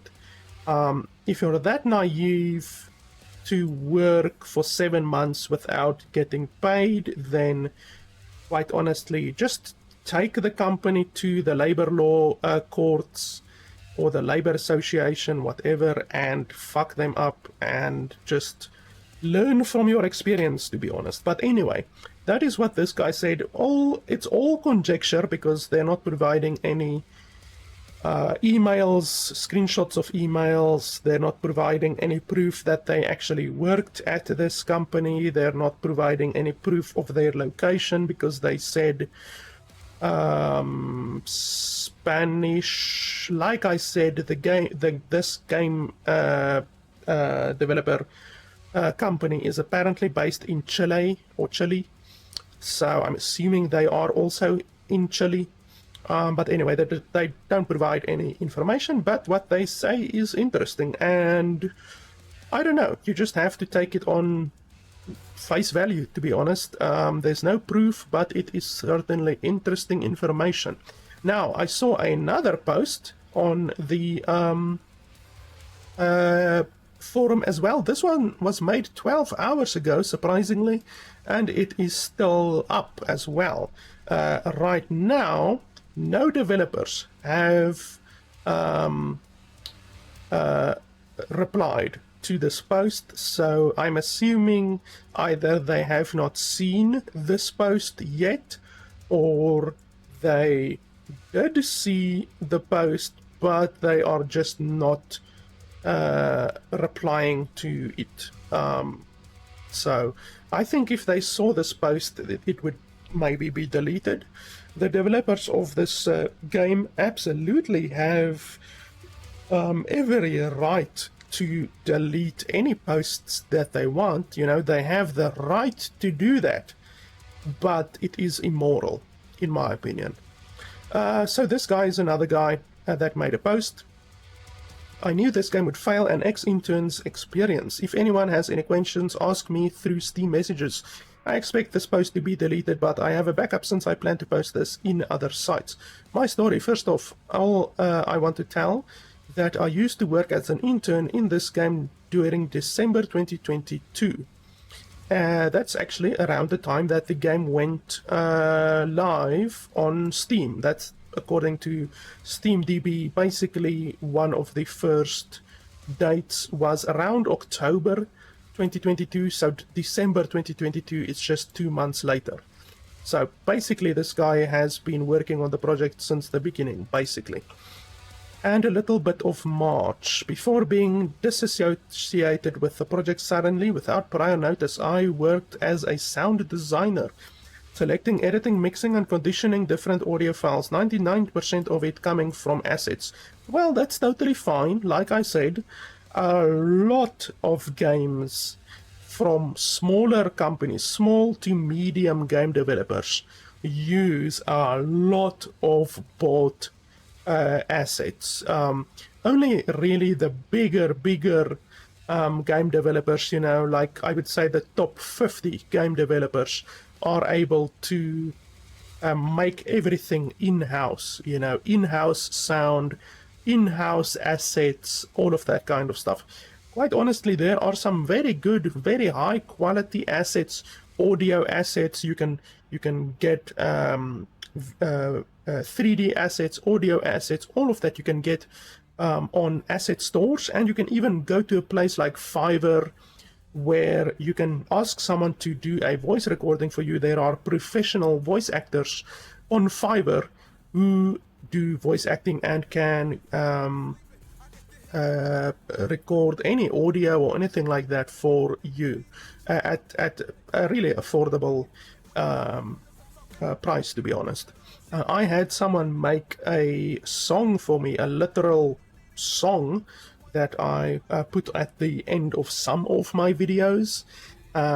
Really nice beat, really high quality and all of that, and it cost me $200, which might seem like a lot, but for a song, and you can then do with that song what you want. You can publish it, you can make money from it, you can do what you want.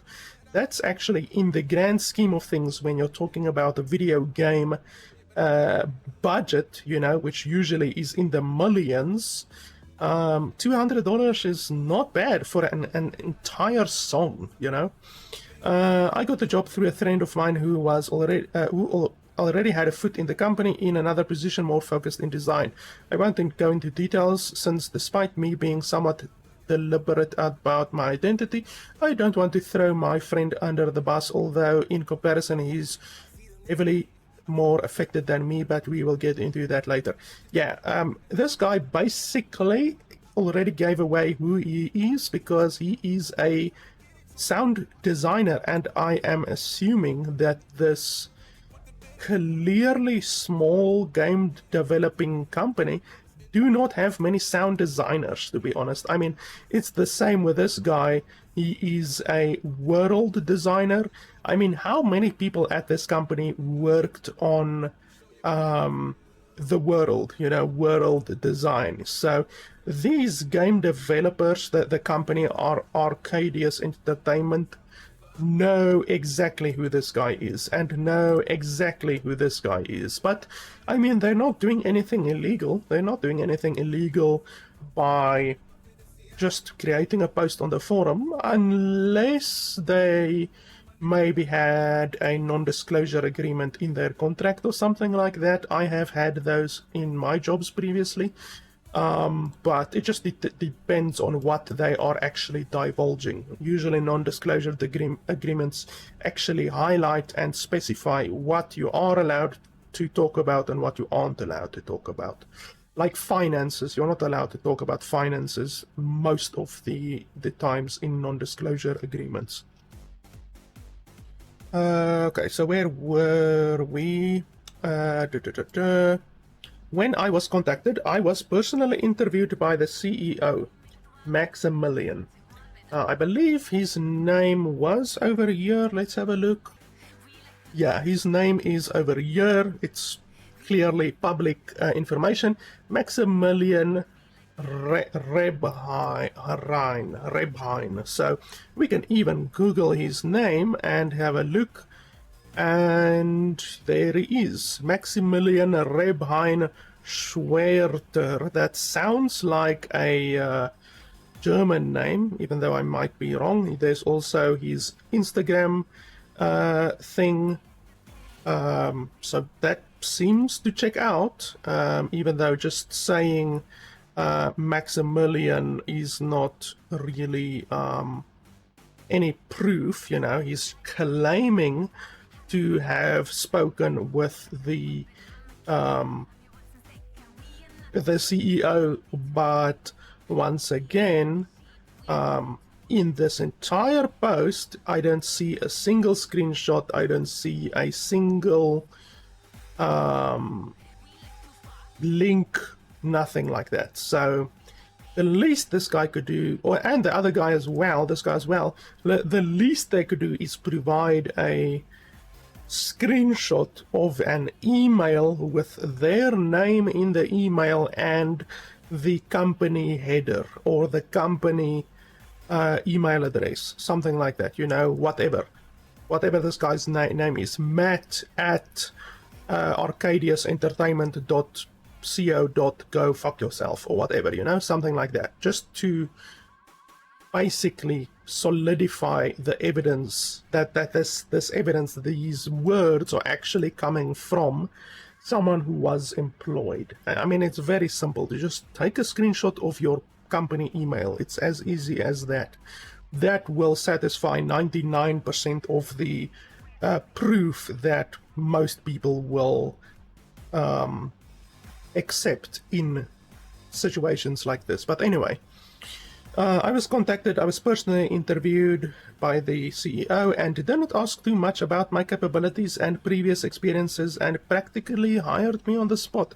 He was also eager to point out that wages for interns were $150 monthly.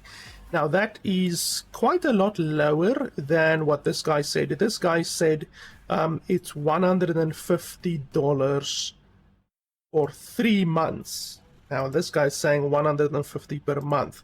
150 per month is more believable. Like I said, most third world countries like Argentina, India, South Africa, I'm assuming Chile as well, since they don't have a very good economy, like India and South Africa and those other countries.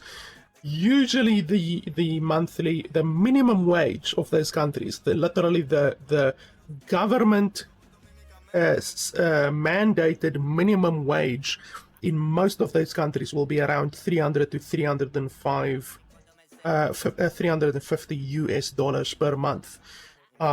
So either this guy is lying, or this company simply doesn't give two shits about the minimum wage. I don't know what the laws are in Chile.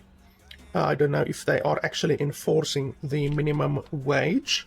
Like in South Africa, if you have a contract, if you have an employment contract with an employee, and he is actually an employee of your company, he is not just a contractor or stuff, anything like that, working on a hourly wage or anything like that.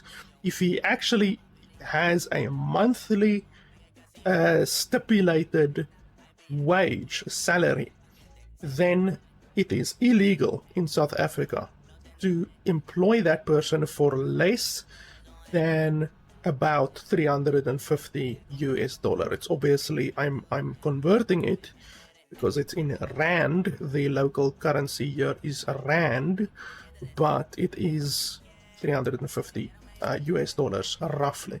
Now, companies can get around that with stuff like I say, giving you a contract but calling you a contractor, or giving you a contract and calling you an unpaid intern, or giving you a contract and calling you a volunteer, or giving you a contract and not giving you a stipulated monthly wage, instead giving you a hourly rate, and then limiting in the contract the amount of hours that you can work at the job.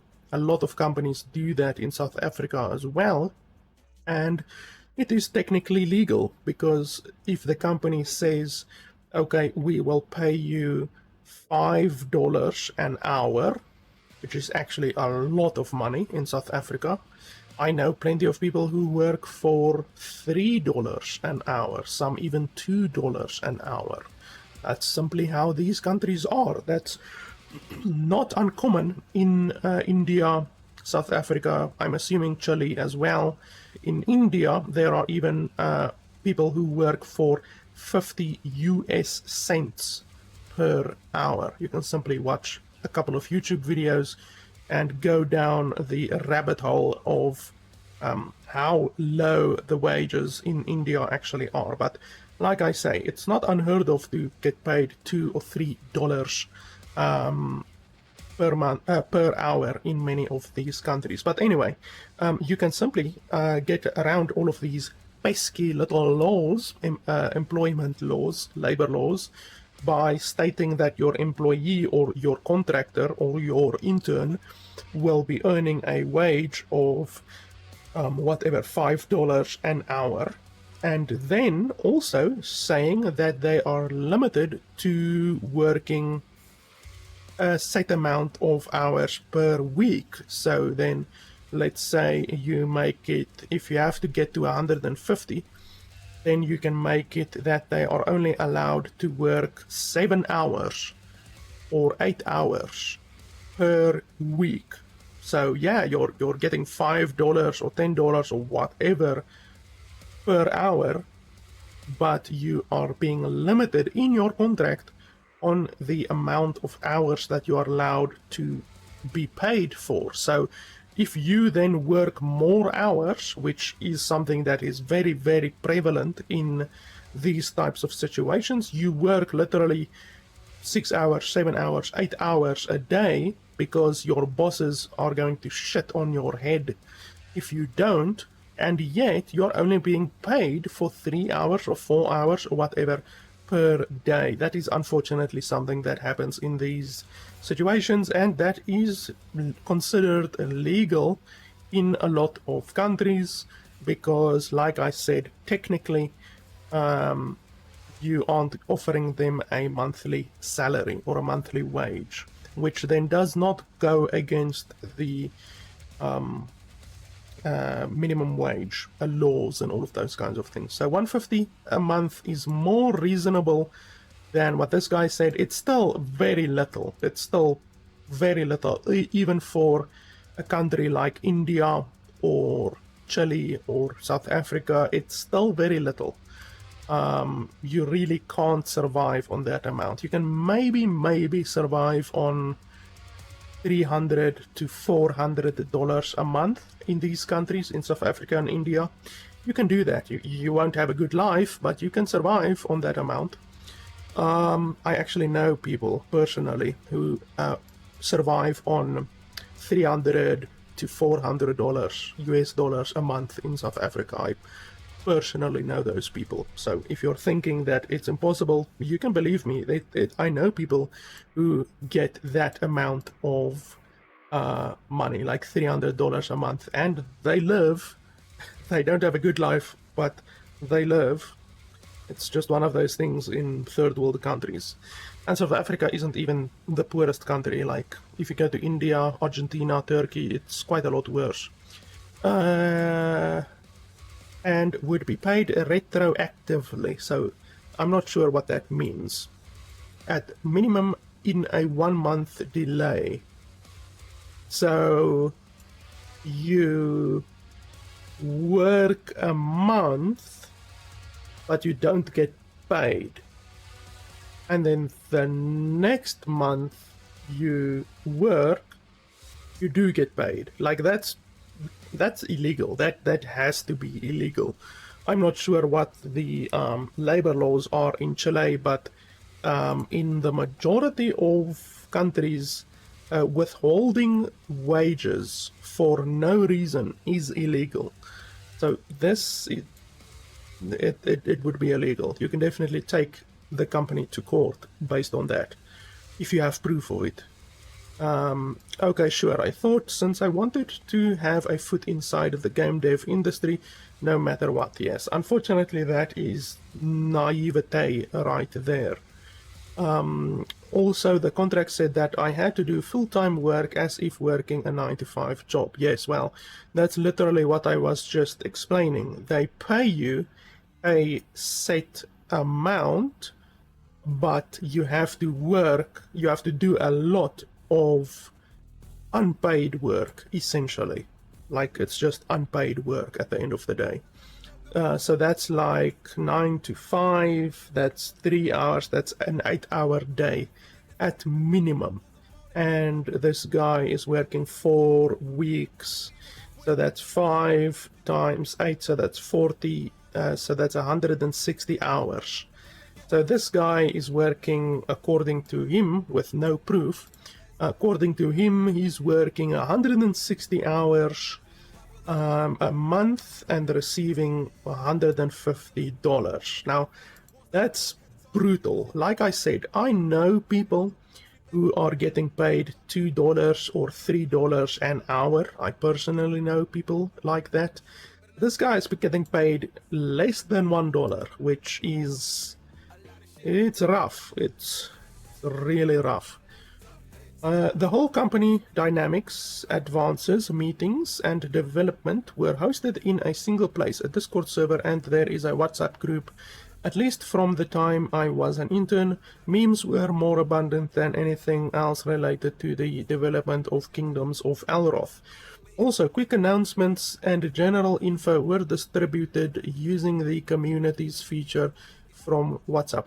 Now, right here, this guy can simply take a screenshot of the WhatsApp group or take a screenshot of the Discord server, and then we would all believe him, her.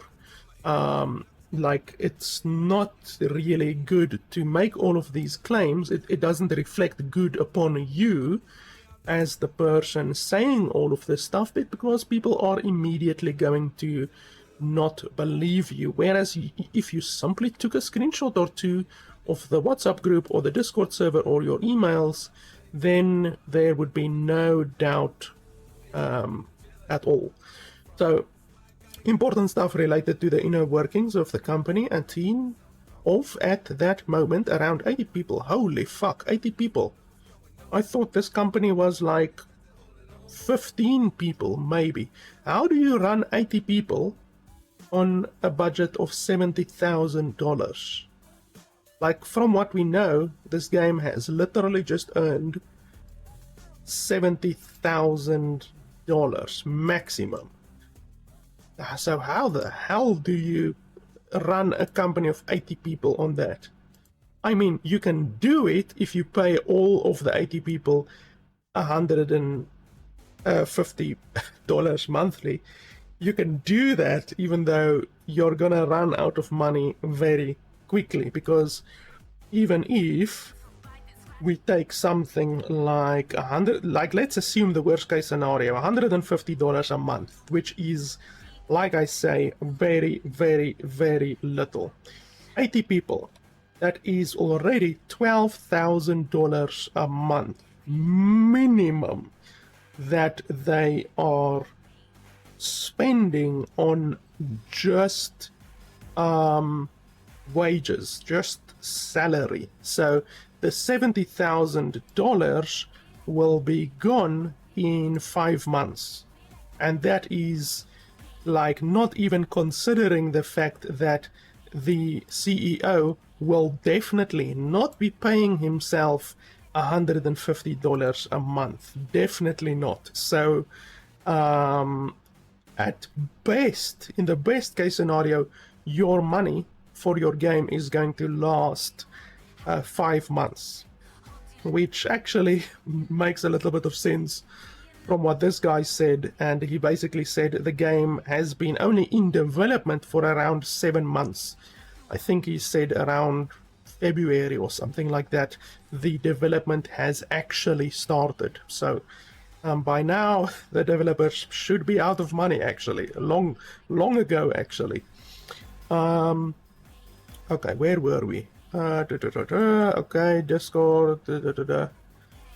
So important stuff related to the inner workings, blah, blah, blah. 80 people in all areas from HR. I don't even know the company had an HR department, because like I said, the previous guy said he was being harassed, essentially.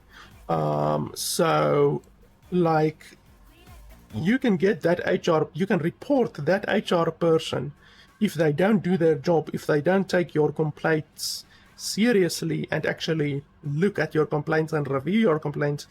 You can report the company for breaking labor laws, even though there's a lot of very, very shady stuff happening at this company, if we are to believe these two posters, which, like I said, all of this is conjecture. And in between all of those aspects were managed inside a Discord server and WhatsApp community group. I was presented to the audio department that consisted of one person, an audio engineer that was hired as an intern some months before me, so basically there was no pipeline or workflow in terms of audio. Okay, so he's essentially saying the same as what this guy said with the storyboarding, the fact that the game has no storyboarding, essentially. So those two things at least do match up what these two different people are saying. That means no sprite sheet or some way to track what sound needs to be edited or implemented to the game. No way to know which folder contained the audio files to edit inside the plastic SCM repo, and the worst offender, no way to just work with the audio assets without downloading the whole 500 gigabyte Unreal project to my hard drive. And why? Because the CEO did not want any work done outside of the engine. I don't know if you can even edit audio files inside the Unreal Engine. I know you can import audio files, but I don't believe you can actually edit audio files and like remaster and change the pitch and all of that kind of stuff inside the Unreal Engine. Even though I might be wrong on that, I have used the Unreal Engine to data mine games, but that's essentially just looking at the file structure of the game. That's not actually anything to do with the actual design of the assets. So this guy might be correct, even though I'm not too sure about it. I don't believe, I've never heard about a game engine that allows you to do mastering of audio inside the game engine. Usually you would use something like Audacity or anything like that to do the mastering of audio. So the pipeline takes several days or weeks, depending on internet speed, to download the whole project, open it, and that it entails, and then try to find the effects or music assets, export them from inside the engine. Yes, I have done all of this before with games like Hearthstone and Fortnite and all of those types of games, even though Hearthstone uses Unity and Fortnite uses Unreal. I've done it with a couple different engines, actually, on different games. Edit them with whatever you had. They didn't provide any tools to facilitate long-time work. I had to practically beg for a Reaper license. I don't know what Reaper is. I've never used Reaper. I personally have used Foobar, I've used Audacity, I've used Adobe Audition. Those are basically the programs that you would use mostly, but I've never heard about Reaper. Let's actually have a look here. Reaper, what is it? Okay, that's the first result coming up, so that's definitely actually something that is legit. Reaper audio production. Okay, this is what I use for if I have to do audio mastering. I use Audacity, and I also use Adobe Audition, and I also use Foobar. So a Reaper license apparently costs $225. That's quite expensive. Not super expensive when it comes to game development tools, but still, it's more than this guy's worth in a month apparently. It's almost two employees worth of money right there in this fucking company. Export from the editing program and then re-import them into the project. Although my laptop is good enough to make music and do sound design, it's nowhere near to be able to handle Unreal Engine 5, less so with a 500 gig project. That made me unable to do in-engine implementation of the audio, so someone else in the team had to do it, since audio implementation also meant testing it, loading the game assets and assuring they're working within the engine, something my little potato couldn't handle. Anyways, no, not so long after another member joined the audio department and everything worked fine for about three quarters of the time. I worked as an intern, but then some stuff started to ick me in a bad way. That's actually a funny way of saying it. I've never heard. I mean, it makes sense. Icky, you know, you start to feel icky, kind of. Even though he might have meant something else. Clearly, English is not this guy's first language. First, although I accepted the initial terms of retroactive payments, I was told several times that this month you'll get pay, something it hasn't happened to this day. So this guy is also claiming that he hasn't gotten a single red cent, the same thing that this guy is claiming. It unfortunately, like I said, comes down to your naivete. This guy says he worked for 7 months without getting paid. If you work for 7 months without getting paid, you don't really have anyone to blame except yourself. Obviously, the company is evil and you have to report them to the labor association or labor laws, whatever government thing is determining the labor laws in your country, but you can't be angry at anyone except yourself, to be honest. Second, this new guy that joined after me and the guy before me after just 1 month of working was paid, while I haven't received anything in 2 months I was working there. I don't hold a grudge against him, but I find this situation irritating. So are you now saying you literally just worked 2 months there? Okay, we will take that into consideration. Lastly, the workload increased drastically during February. I was already... No. This guy said that he has been working at the company since December. So from December, he said December and January and February and a little bit of March. So that's 1, 2, 3.5 months. So now over here he's just saying 2 months. So that is a little bit contradicting, but okay. There's not a huge difference between 2 months and 3.5 months. I was already on a low profile since the first 2 months, despite being ready for work practically 24/7. There was not too much to do. The current assets didn't have anything that could be reutilized to the project. Almost nobody asked for custom-made sounds, and pretty much everyone on the audio department was pretty chill. But on February, suddenly everything had to be redone. There was at least 100 gigs more of random assets from where we had to search the audio related ones and do a multi-screen spreadsheet worth of sounds several times, because the people reviewing our work, that more often than not was the entire staff inside an advancements meeting in a Discord call, despite universally agreeing with our work, the changes, and suggesting minor changes.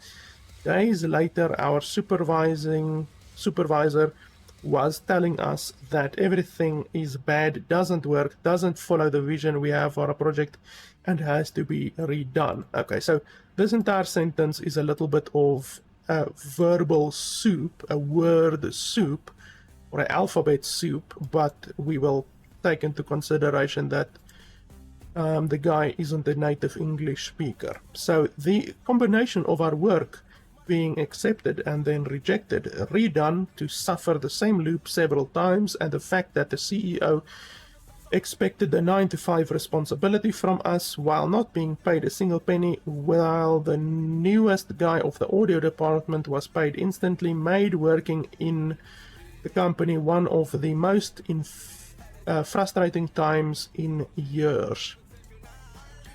Promptly after my 3-month intern period ended, with maybe an extra week or two me working there, I was thinking, they didn't kick me off at the end of my 3rd month. Maybe I'm going to be part of the team as a proper employee. You see, that's what I said. A lot of these companies, literally, not even small companies. I've seen documentaries of big companies, big motherfucking companies. We are talking about Tesla and Amazon and those big companies hiring people on a 2-month or a 3-month intern period, or they sometimes call it a trial period, and you work at very rough hours and you get low pay, but you are promised to get higher pay somewhere down the line, you know, like after 3 months or whatever.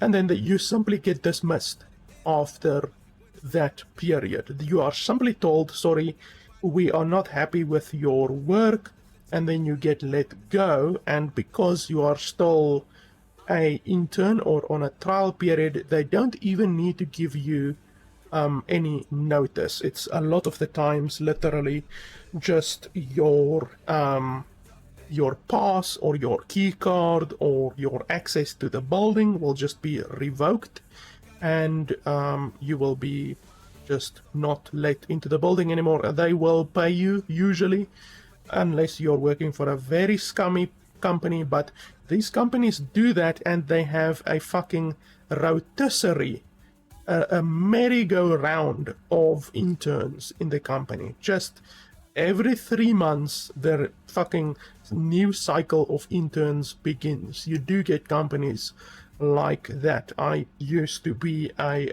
IT manager, and before that, I was a IT specialist at the company doing database administration, and I had to do that. I had to cancel access of employees regularly because the company simply decides we're gonna fire this person, or we're not gonna renew their contract, or they're an intern and then after the 3 months we don't want them anymore. And then I was the moron who had to then go to their desk, take their key card, literally tell them, listen, you need to give me your key card. A lot of the times, this person wasn't even informed yet of their dismissal. I was the guy who literally went there, and then they're like, why do you need it? Why? It's my card. Why do you need it? And then I just either had to be straight and tell them, listen, I'm going to cancel your card. Just find out from your manager or whatever, you know.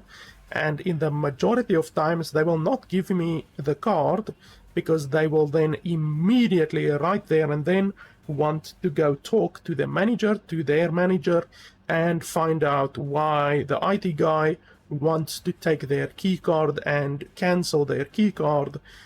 So the majority of the times I just said, I need to update your key card, or I need to whatever your key card, you know, I need to change the fucking permissions, the access on your key card. I said that because I am not the fucking person who is supposed to inform an employee that they are being terminated. But that is what happens at these companies. It's just a fucking merry-go-round of interns and temporary contracted employees, as they're called often, and it's just a really, really shitty business practice. Unfortunately, I have worked at companies like that. I've never been at the receiving end of anything like that because, I mean, I guess I was just lucky, even though I consider myself to be a very logical person in that regard. If I read my contract, I ask friends to read my contract, and if there's something that I do not agree with, then I will not sign the fucking contract. So if my contract says that I get paid hourly and that my maximum hourly or my maximum monthly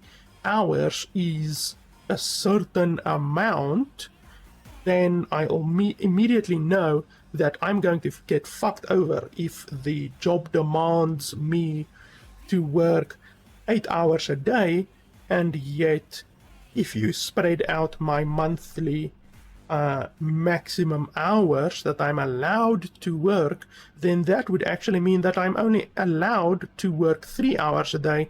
The rest of the day is going to be unpaid. Like, I would never allow myself to be in such a position or sign such a contract, but I guess, unfortunately, there are either people who are more naive than what I am, or simply, I don't want to say not as intelligent, but it really comes down to just being intelligent, just being logical. Just read your fucking contract, and if your contract doesn't have your best interests at heart, then don't take the job. It's as simple as that. But anyway, I'm making a lot of digressions in this video today, but you guys know me by now.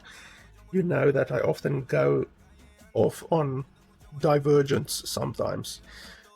So they didn't kick me off.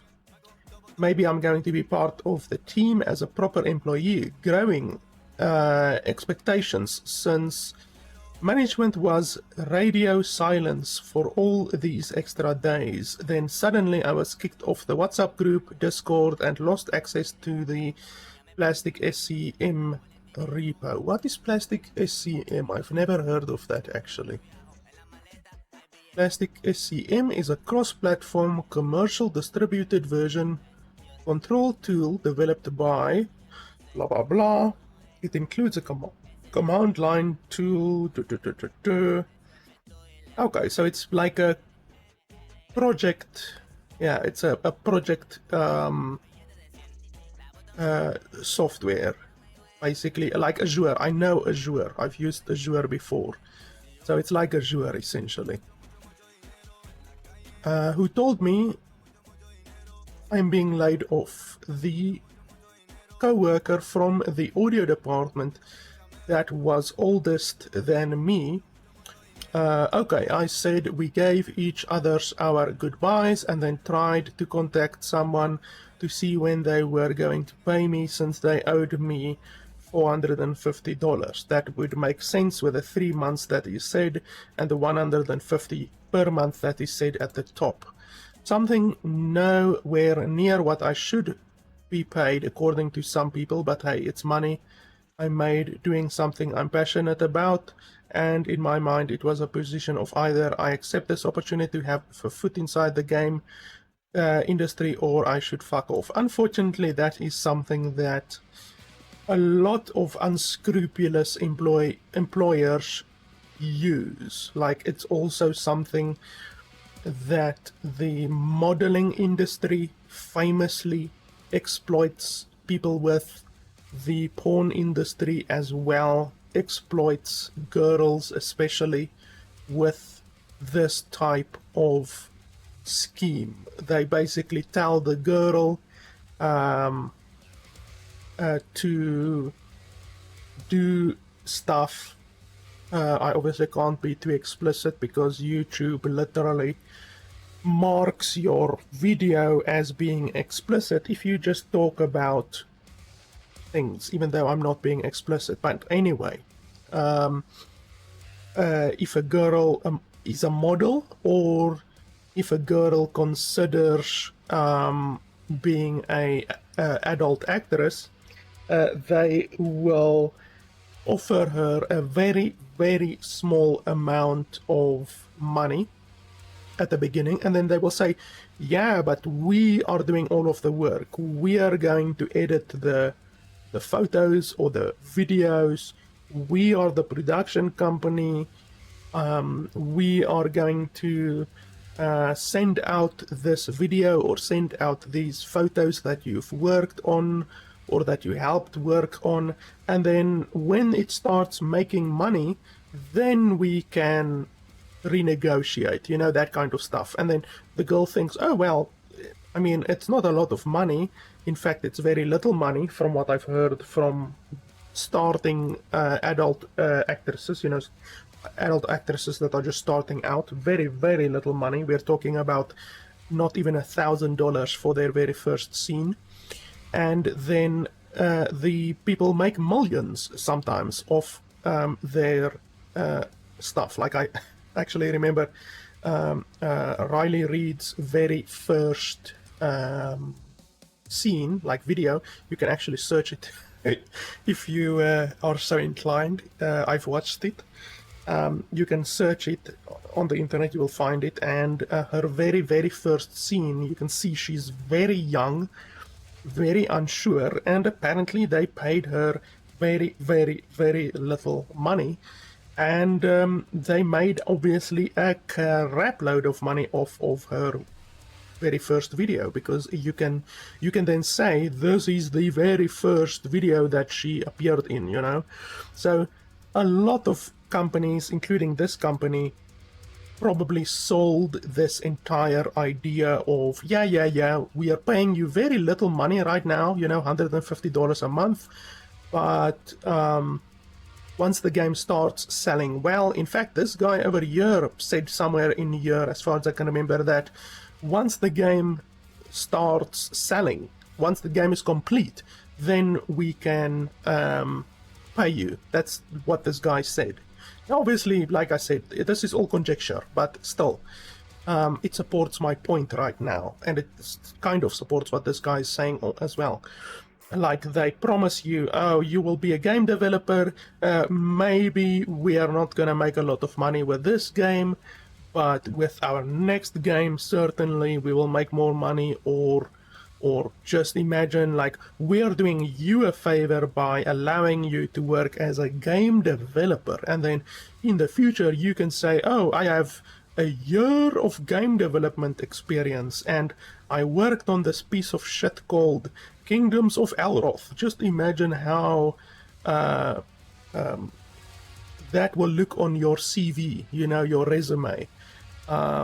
So that's what a lot of people are sold, not just in the game industry, but also in many other industries. Like I say, the adult industry and modeling, like a runway industry as well. Runway models at the beginning get paid fucking nothing, and they are basically told that, hey, well, we don't need to pay you because you're getting paid in exposure.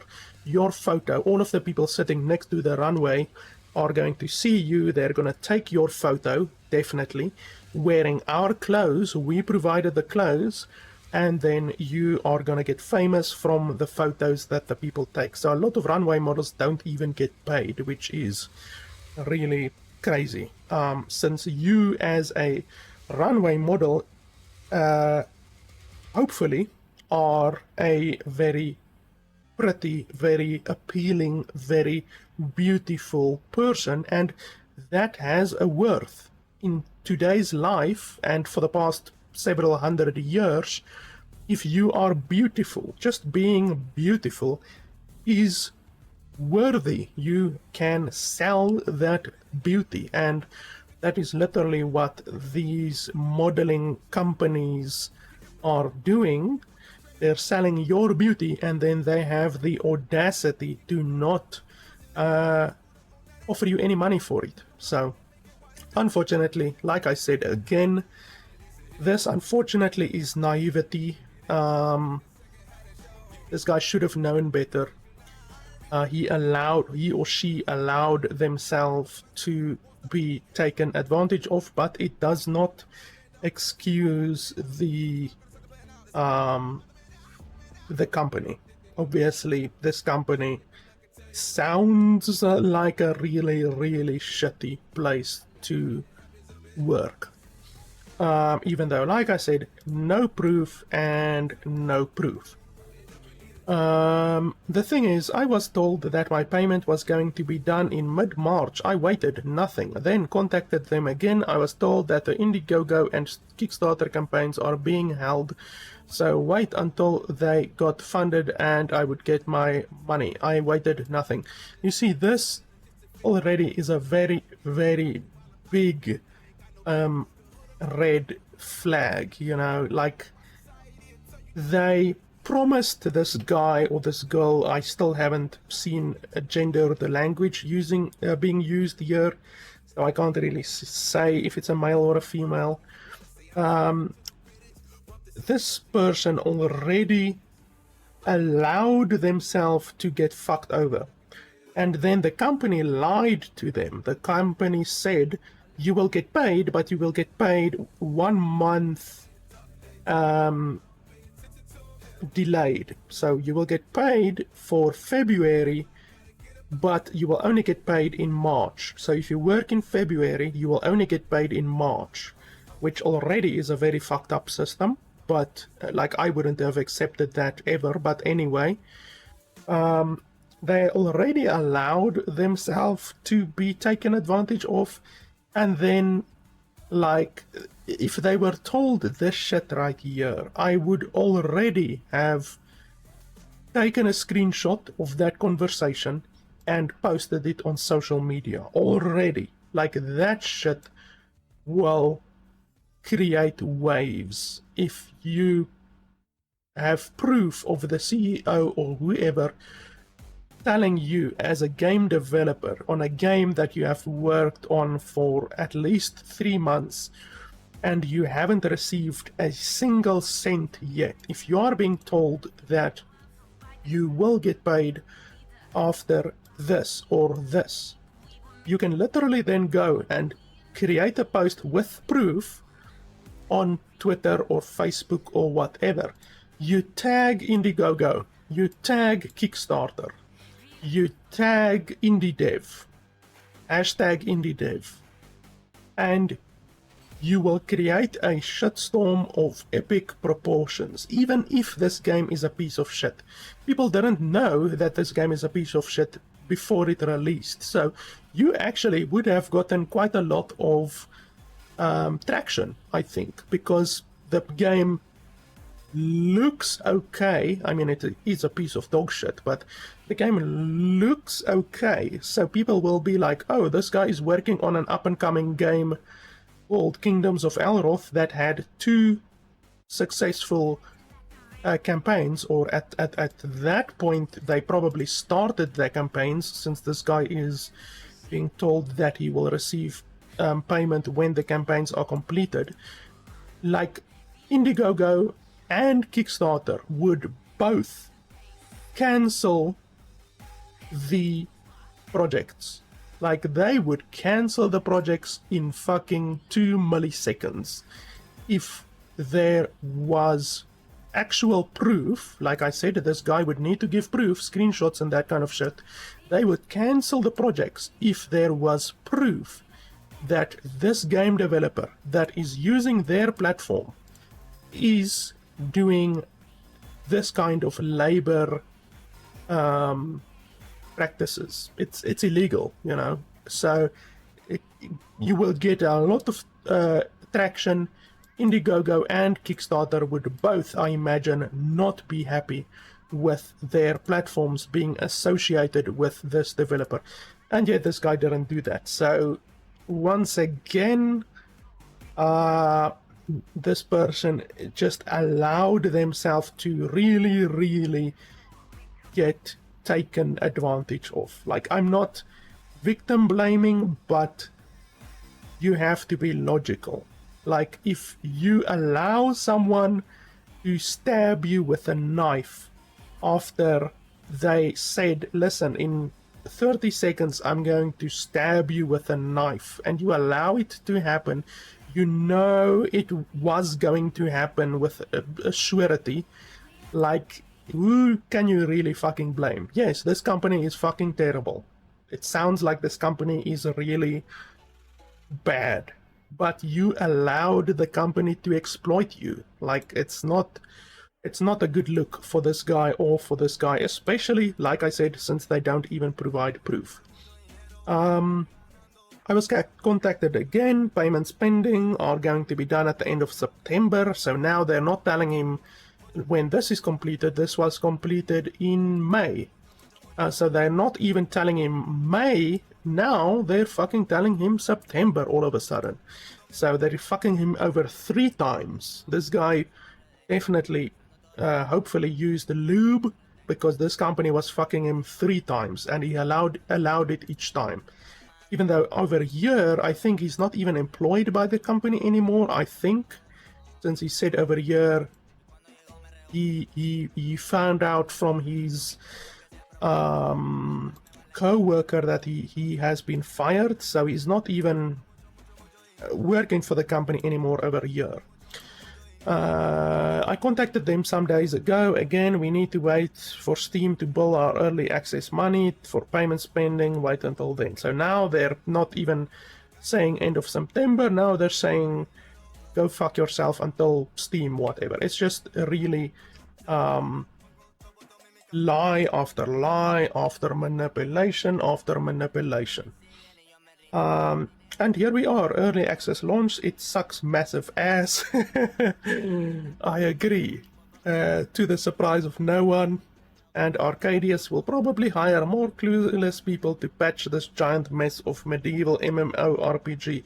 Yeah, they're not even claiming to be that anymore. They literally removed MMO and RPG from the game. Which is hilarious. And be disposed after with the promise of money that will never be paid. So this is the second part of the whole fiasco, and here I explain why I knew this was going to happen. Outside of my story as an ex-worker of the company, I almost graduated with a degree on video game development and design, but had to abandon it for economic issues and mainly mental health, and a strong depression that I was fighting against in 2018. So this guy probably, if he says a degree, how long does a degree take?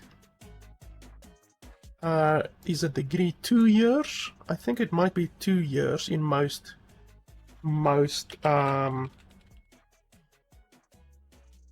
places, most courses and stuff like that. Okay, this one says 3 years. I thought it might be 2 years, but that's an undergraduate degree. So, let's say 2 to 3 years. So this guy had either 2 or 3 years of studying to get his degree, his or her degree in video game design. So that already, like, holy fuck, if you even if you didn't get the degree, Like even if you didn't have enough course points at the end, or if you whatever, you know, I mean, I'm sure some of you listening to this right now know the pain of going through with something like that, something like a degree. You drop out, you don't have enough course points, you don't have enough money to make up the course points, because every course point and courses that you do cost money, all of that kind of shit. And this guy says economic issues, so clearly they don't have a lot of money, and they were suffering depression. Don't we all know how that is?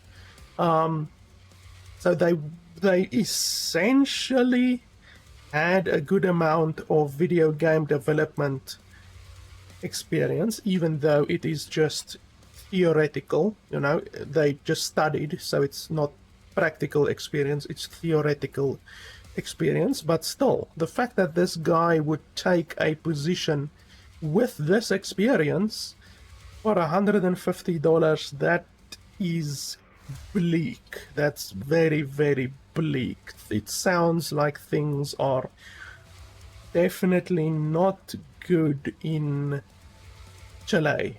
Like, it's a little bit sad. But had to abandon it for economic issues, where I was practically on the middle of my career anyways. My passion was always music and audio, and I tried re-engineering the industry from that approach, or re-entering the industry, and that led me to part 1 of this post. I'm also addicted to news about the industry, the inner workings of it, management, the development cycles, scope creep, etc. So I think I'm well informed and of the do's and don'ts of the industry. Well, unfortunately you weren't well informed on the do's and don'ts of labor law, unfortunately. It sounds like this guy or girl has a good amount of passion for game development. It's unfortunate that things turned out this way for them. Also, thanks to my friend who recommended me for this job, and that he also worked for far more time than me before being laid off, 10 months. Well, this guy says that he worked for 7 months. I knew a lot of how the company worked and the several mistakes they made up to this point in the development of Kingdoms of Ereloth during my short time as an intern and the following months leading to the early access launch. Decisions are not only being changed all the time, a lot of stuff is not final, even when the upper management and team leaders say it's final, because there's no sense of commitment to any ideas, and thus devolve into development hell, where whole parts of the already done game was trashed and made from scratch. Yes, that actually backs up what this guy says. He says they essentially redesigned the entire fucking game like 2.5 times. I know by a fact that Kingdoms of Ereloth had seen changes of game engine at least 3 times, meaning breaking bugs, incompatibilities, breaking changes, sometimes even file corruptions and damaged codes, because the team leaders hesitated in stay on a single stable version of the pursuit of the new features each new version of the engine implemented. Okay, once again, that's very verbal soup, but I completely know what this guy's talking about, because if you take a game, even if it's a completed game, like even if it's fucking Witcher 3, if we take Witcher 3 from the Red Engine and you try to take it from the Red Engine to Unreal Engine, or from the Red Engine to Unity, or the Red Engine to Godot, or any other development platform, development engine, you are going to have a lot of bullshit. Like, it's possible, it's completely possible to take a game from Unreal to Unity, or from Unity to Unreal, or from Godot to Unity, or from Unity to Godot. It's completely possible, but the architectures are a lot different. So like on Godot and Unity, it's pretty similar, but something like changing from Unreal to anything else, there aren't really anything, any game engines that are similar to Unreal, because Epic are absolute bastards when it comes to any attempts by anyone to clone their code, even though it's code that they bought and now have made billions from. But anyway, so this all makes sense. This definitely would have made a complete shitstorm of the development if the game was ported essentially from one engine to another engine multiple times. The whole 500 gigs of game passed through different versions of Unreal, and I wouldn't be surprised if before 5 the project was ported from the latest 4. Yeah, 4 is pretty old. 4, you're talking about a bunch of years ago. Like, probably 3 to 4 years ago. Horrible investments. A huge part of their funding from Indiegogo and Kickstarter were invested in asset packs and maybe paying salaries to the fundamental people that are the ones making Kingdoms of Ereloth a reality. Or the CEO, I would presume as well. But a lot of the assets are not used. And the ones that are being used are small selection from hundreds, if not thousands of dollars worth of assets. Well, I mean, if you're talking about thousands of dollars of assets, that's not really too bad, you know. You can definitely build a game from thousands of dollars of assets. You can build a game from that. I can confidently say that at least 30% of the total revenue, being conservative, is down the drain in assets that are not even used as placeholders. Well, that seems a little bit much, because then with 30%, you're talking about $22,000. Do you really want to say that conservatively the developers spent $22,000 on asset packs? That seems very excessive, but okay. The game is heavily inspired, if you didn't notice yet, New World and Sea of Thieves. I mean, I don't really see it, to be honest, but okay. I can't really think what game this game reminds me of. Maybe something like Two Worlds 2 or something like that, you know, Two Worlds 2 from fucking, what, 2007 maybe? Two Worlds 2 is actually not a dog shit game, it was just very poorly reviewed, but it's actually not a bad game. I completed it back in the day. It doesn't aim to be anything new. Well, it doesn't need to aim to be anything new. Copying a game is no problem. I wish fucking someone would copy like Final Fantasy 9, or someone would copy Diablo 2, or someone would copy Warcraft 3. I fucking hope someone would do that, you know? There's nothing wrong with copying a game. Absolutely nothing wrong with it. There are copies all over the fucking place, and some of the copies are more popular than the original games, you know? It happens often. Like, Vampire Survivors was obviously probably one of the very first games that have that playstyle, and now there are shitloads of games like Vampire Survivor, and a lot of them have sold millions of copies. So copying a game, there's nothing really wrong with copying a game. If it's a good game, and if it's a good copy, if it's not a fucking lazy copy, then there's nothing wrong with copying a game. It doesn't make any effort in trying to take the best of these games and make something unique out of it. It has no ambition to be better nor wants to be better, and that the complacency of the design philosophy makes this game be in a state that can't even be considered the bare minimum to something akin to the MMO genre. Yeah, I don't know. I highly doubt that Maximilian Rehbein, Maximilian Icebein, I highly doubt that he has played New World or Sea of Thieves. Now, once again, this is all conjecture. Everything this guy says is conjecture, but I'm just commenting on what this guy is saying. So he says that the management wanted the game to look like New World or Sea of Thieves. We just have to take this guy's word, I guess.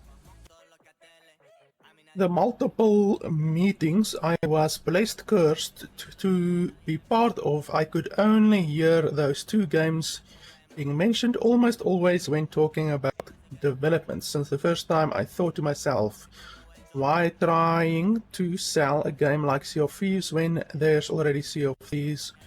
Why trying to sell a game like New World when there's already New World? Doesn't make any sense. Well, that's not true.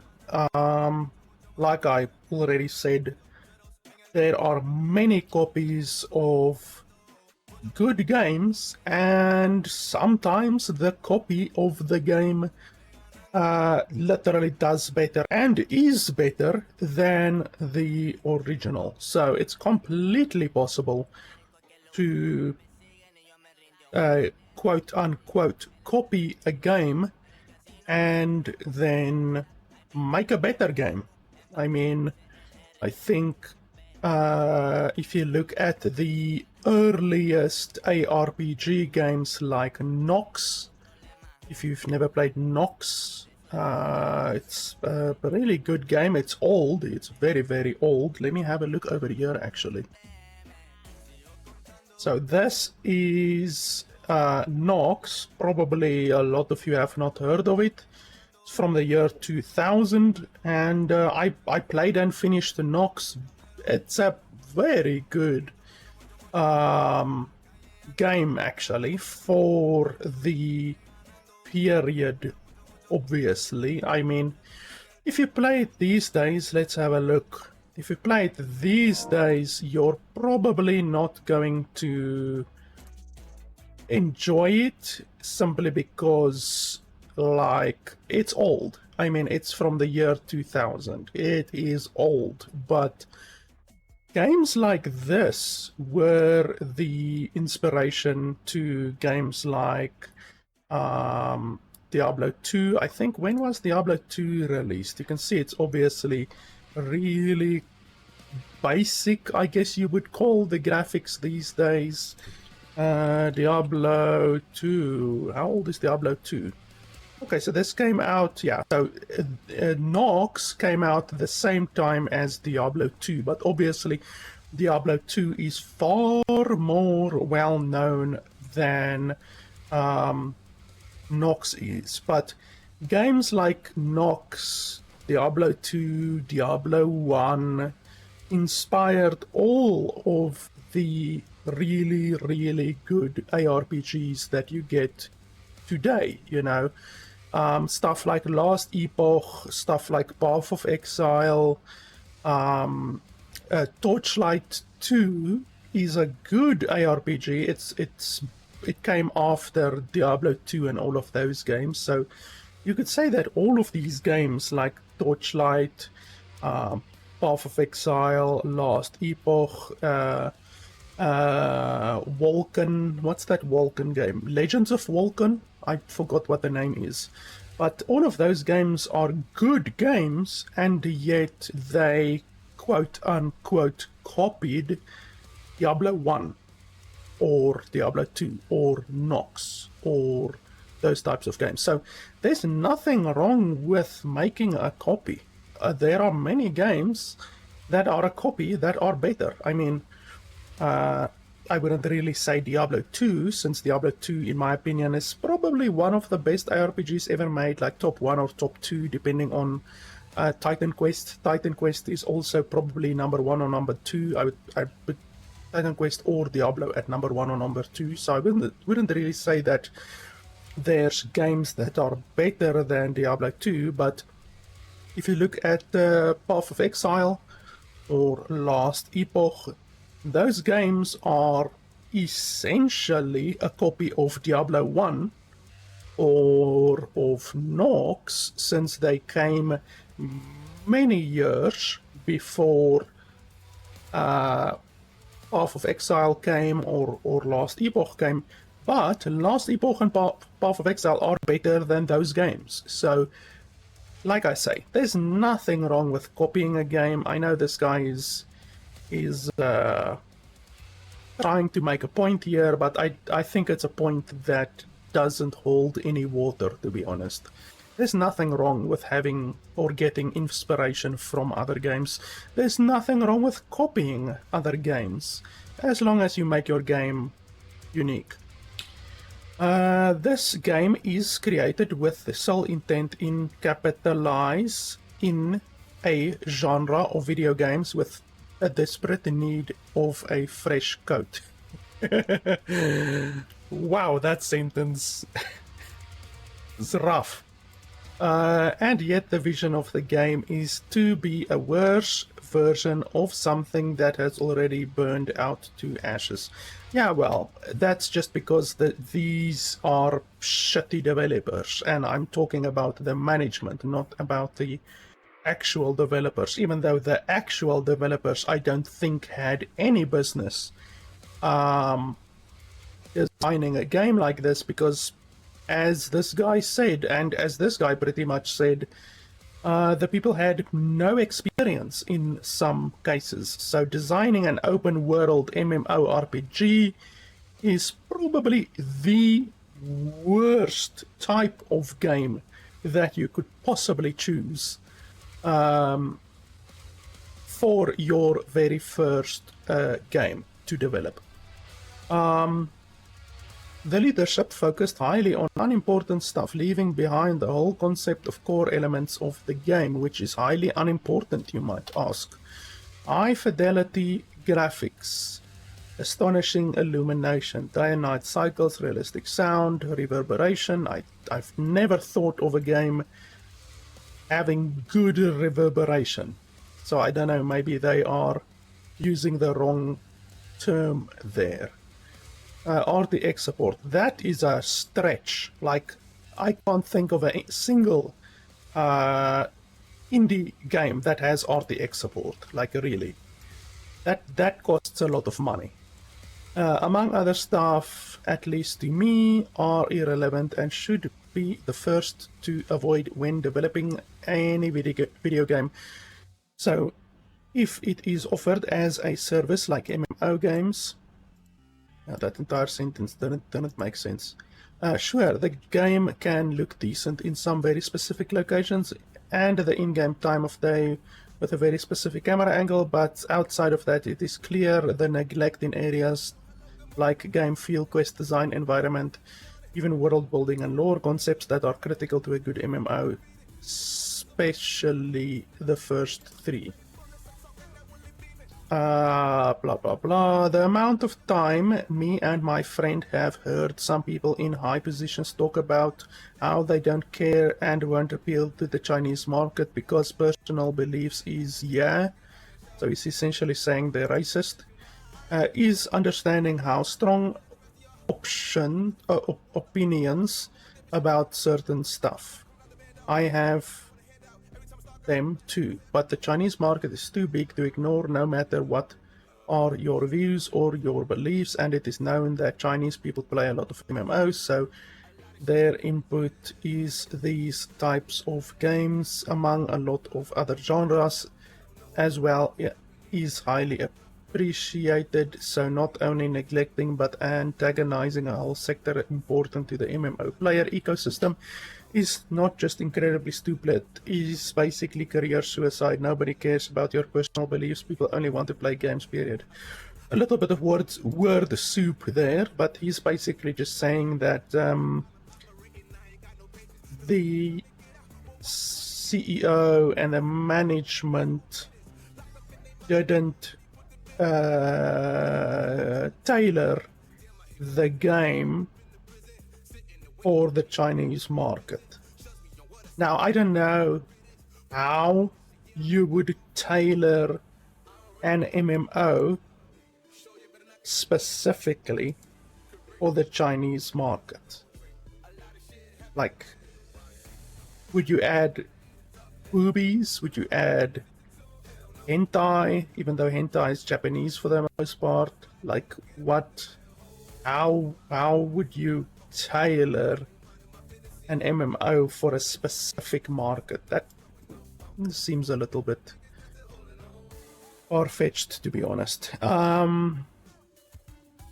More frequently than not, the higher-ups, even the CEO, was involved in discussions where everyone wanted to take control of the whole project. This resulted in times where there was nothing clear for the future of the development, since the way that these people solved these disputes were by half-assedly agree and stick to an idea that left everyone content for the time being. When this happened, a lot of stuff changed during short periods of time. In my case, this meant reworking stuff I believed was ready and agreed upon. For other areas, such as level design, meant the map of the game was changed drastically. Areas changed between themselves, and the whole cities and even finished areas had to be changed substantially and even done again in another part of the map. And the narrative stuff, the lore and the world building, was redone several times, I was told. Yes, well, this guy said as much. This guy literally said that they basically redesigned the entire game 3 times, and he personally was a world developer, and he personally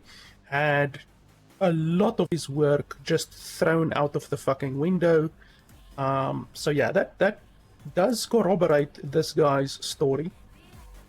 There are points that made this game flop so heavily. Well, the game is dog shit. That's what made it flop so heavily. I mean, the game doesn't even have online servers. Nobody agreed on nothing. Leaders didn't have the power to settle down in a single idea and follow it because CEO changed stuff constantly. General tensions in advanced meetings due to stuff being reworked, and most people sick of constantly making stuff again. One must just imagine Sisyphus happy. I've never really heard of that saying. I know who Sisyphus is. Oh, apparently it is a saying. I've never heard of that specific saying, actually. Interesting. Let's see. This Quora site is bullshit a lot of the times, but let's see if we can actually come to a conclusion. Christian might say he's happy because he is fulfilling God's plan for him. I don't care about religion. Don't tell me about religion. Because that is the only way to reconcile with the absurdity and the inherent meaninglessness of Sisyphus's actions of rolling the boulder uphill, only for it to roll down, and doing this relentlessly forever. Okay, so Sisyphus rolling... It's essentially, why must we imagine Sisyphus happy? Sisyphus is happy doing what he's good at, essentially.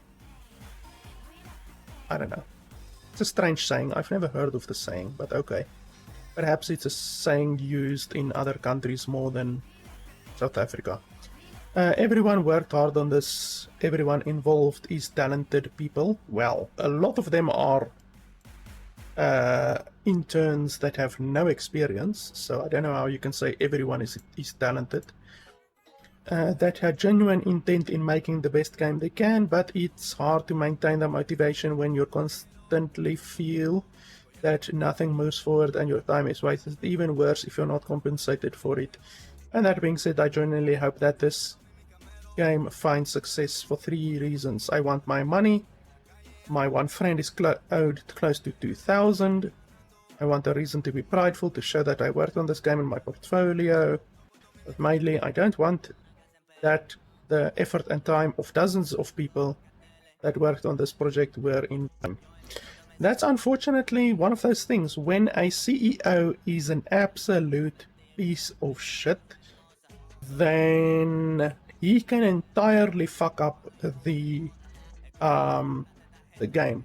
It's like a director, you know.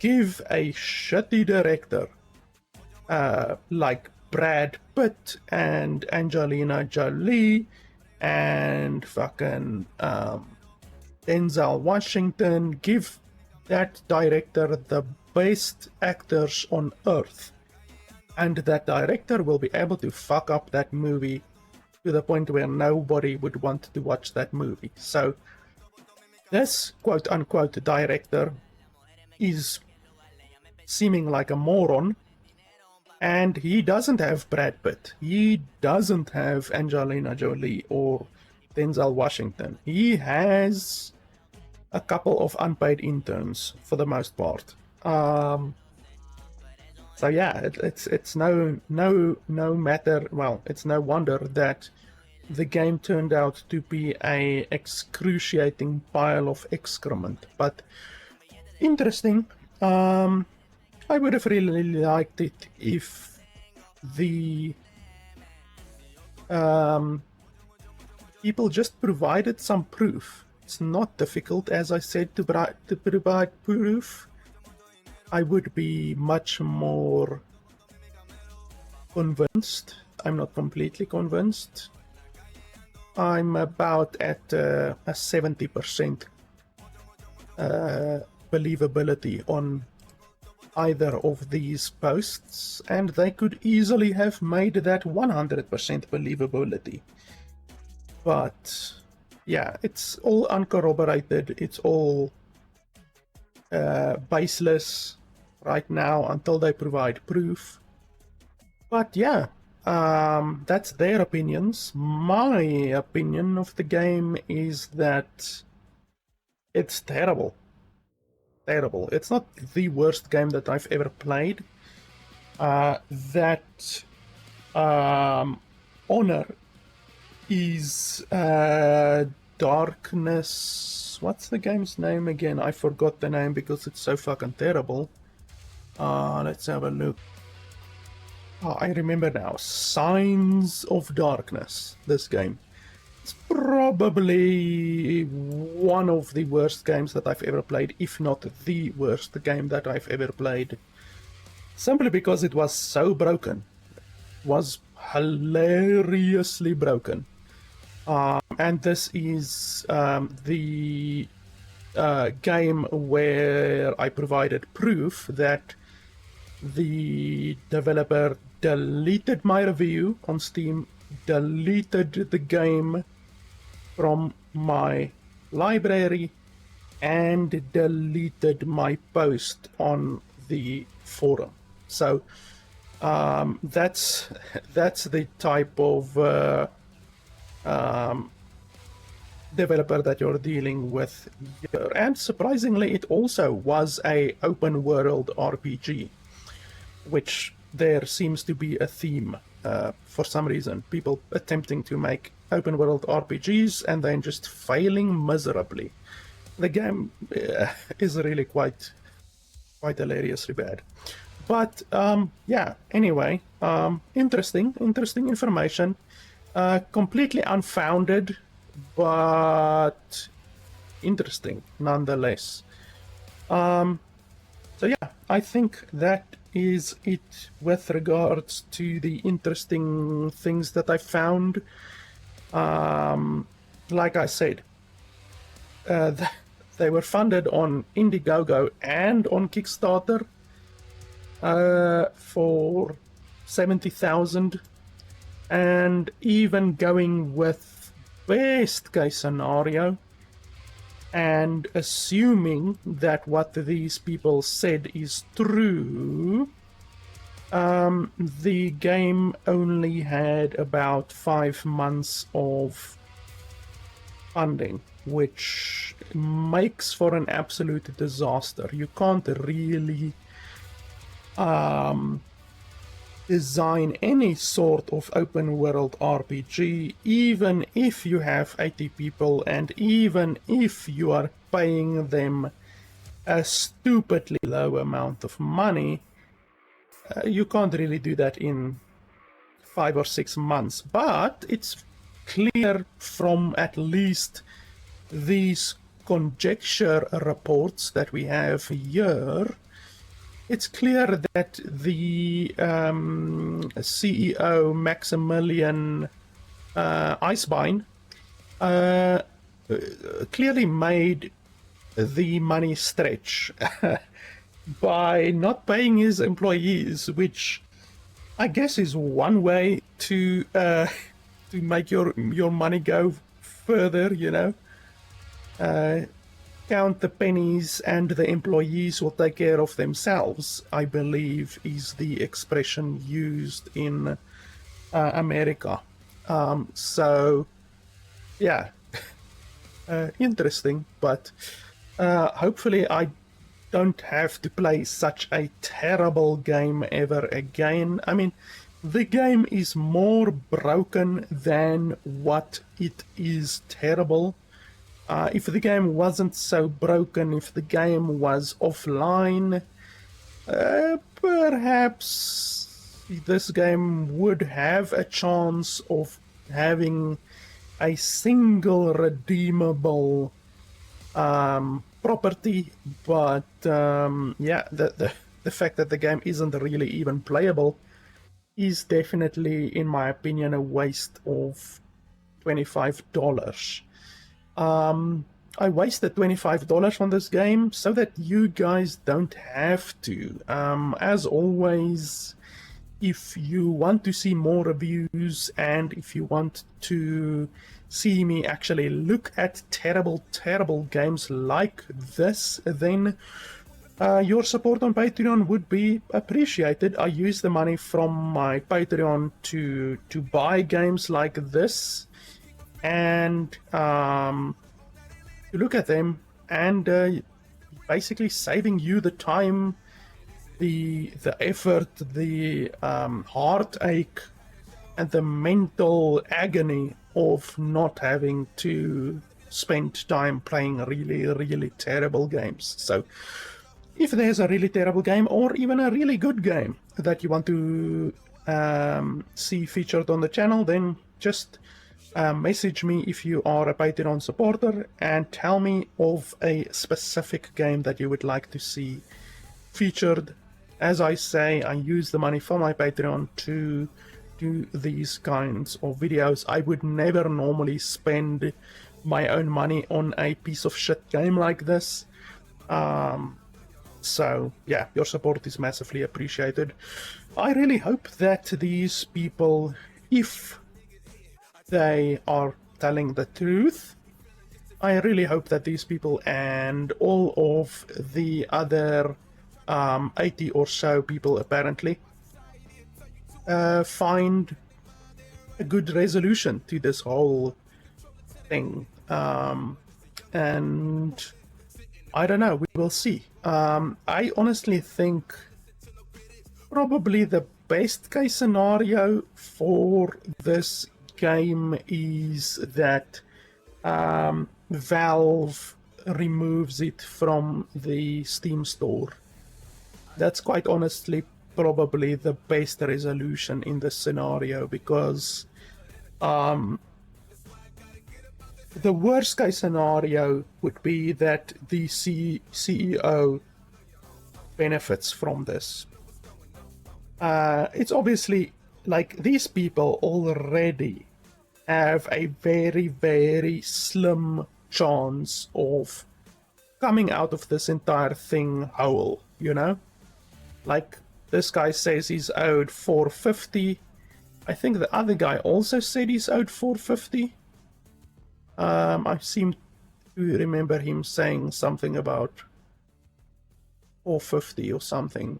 Actually, he was working for the company for 7 months, but I don't think he actually said his own salary.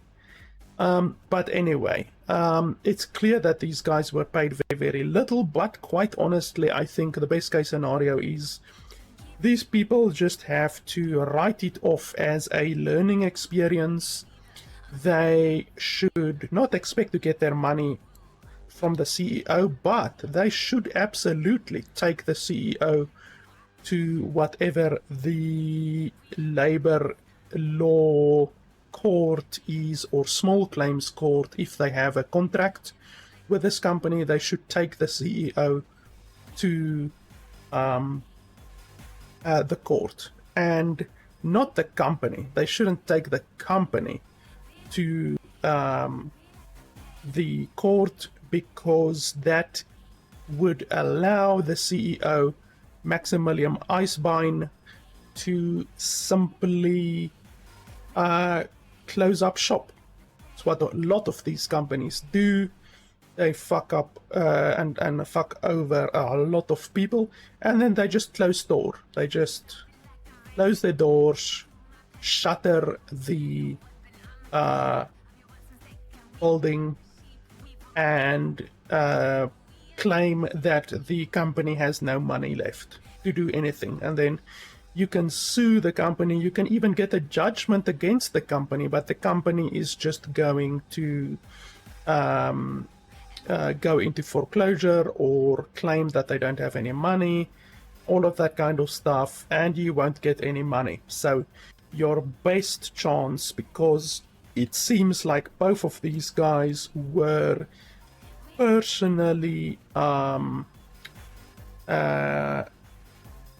hired at the company by the CEO himself. So this guy said he was personally interviewed by the CEO, and I'm assuming what he says is true.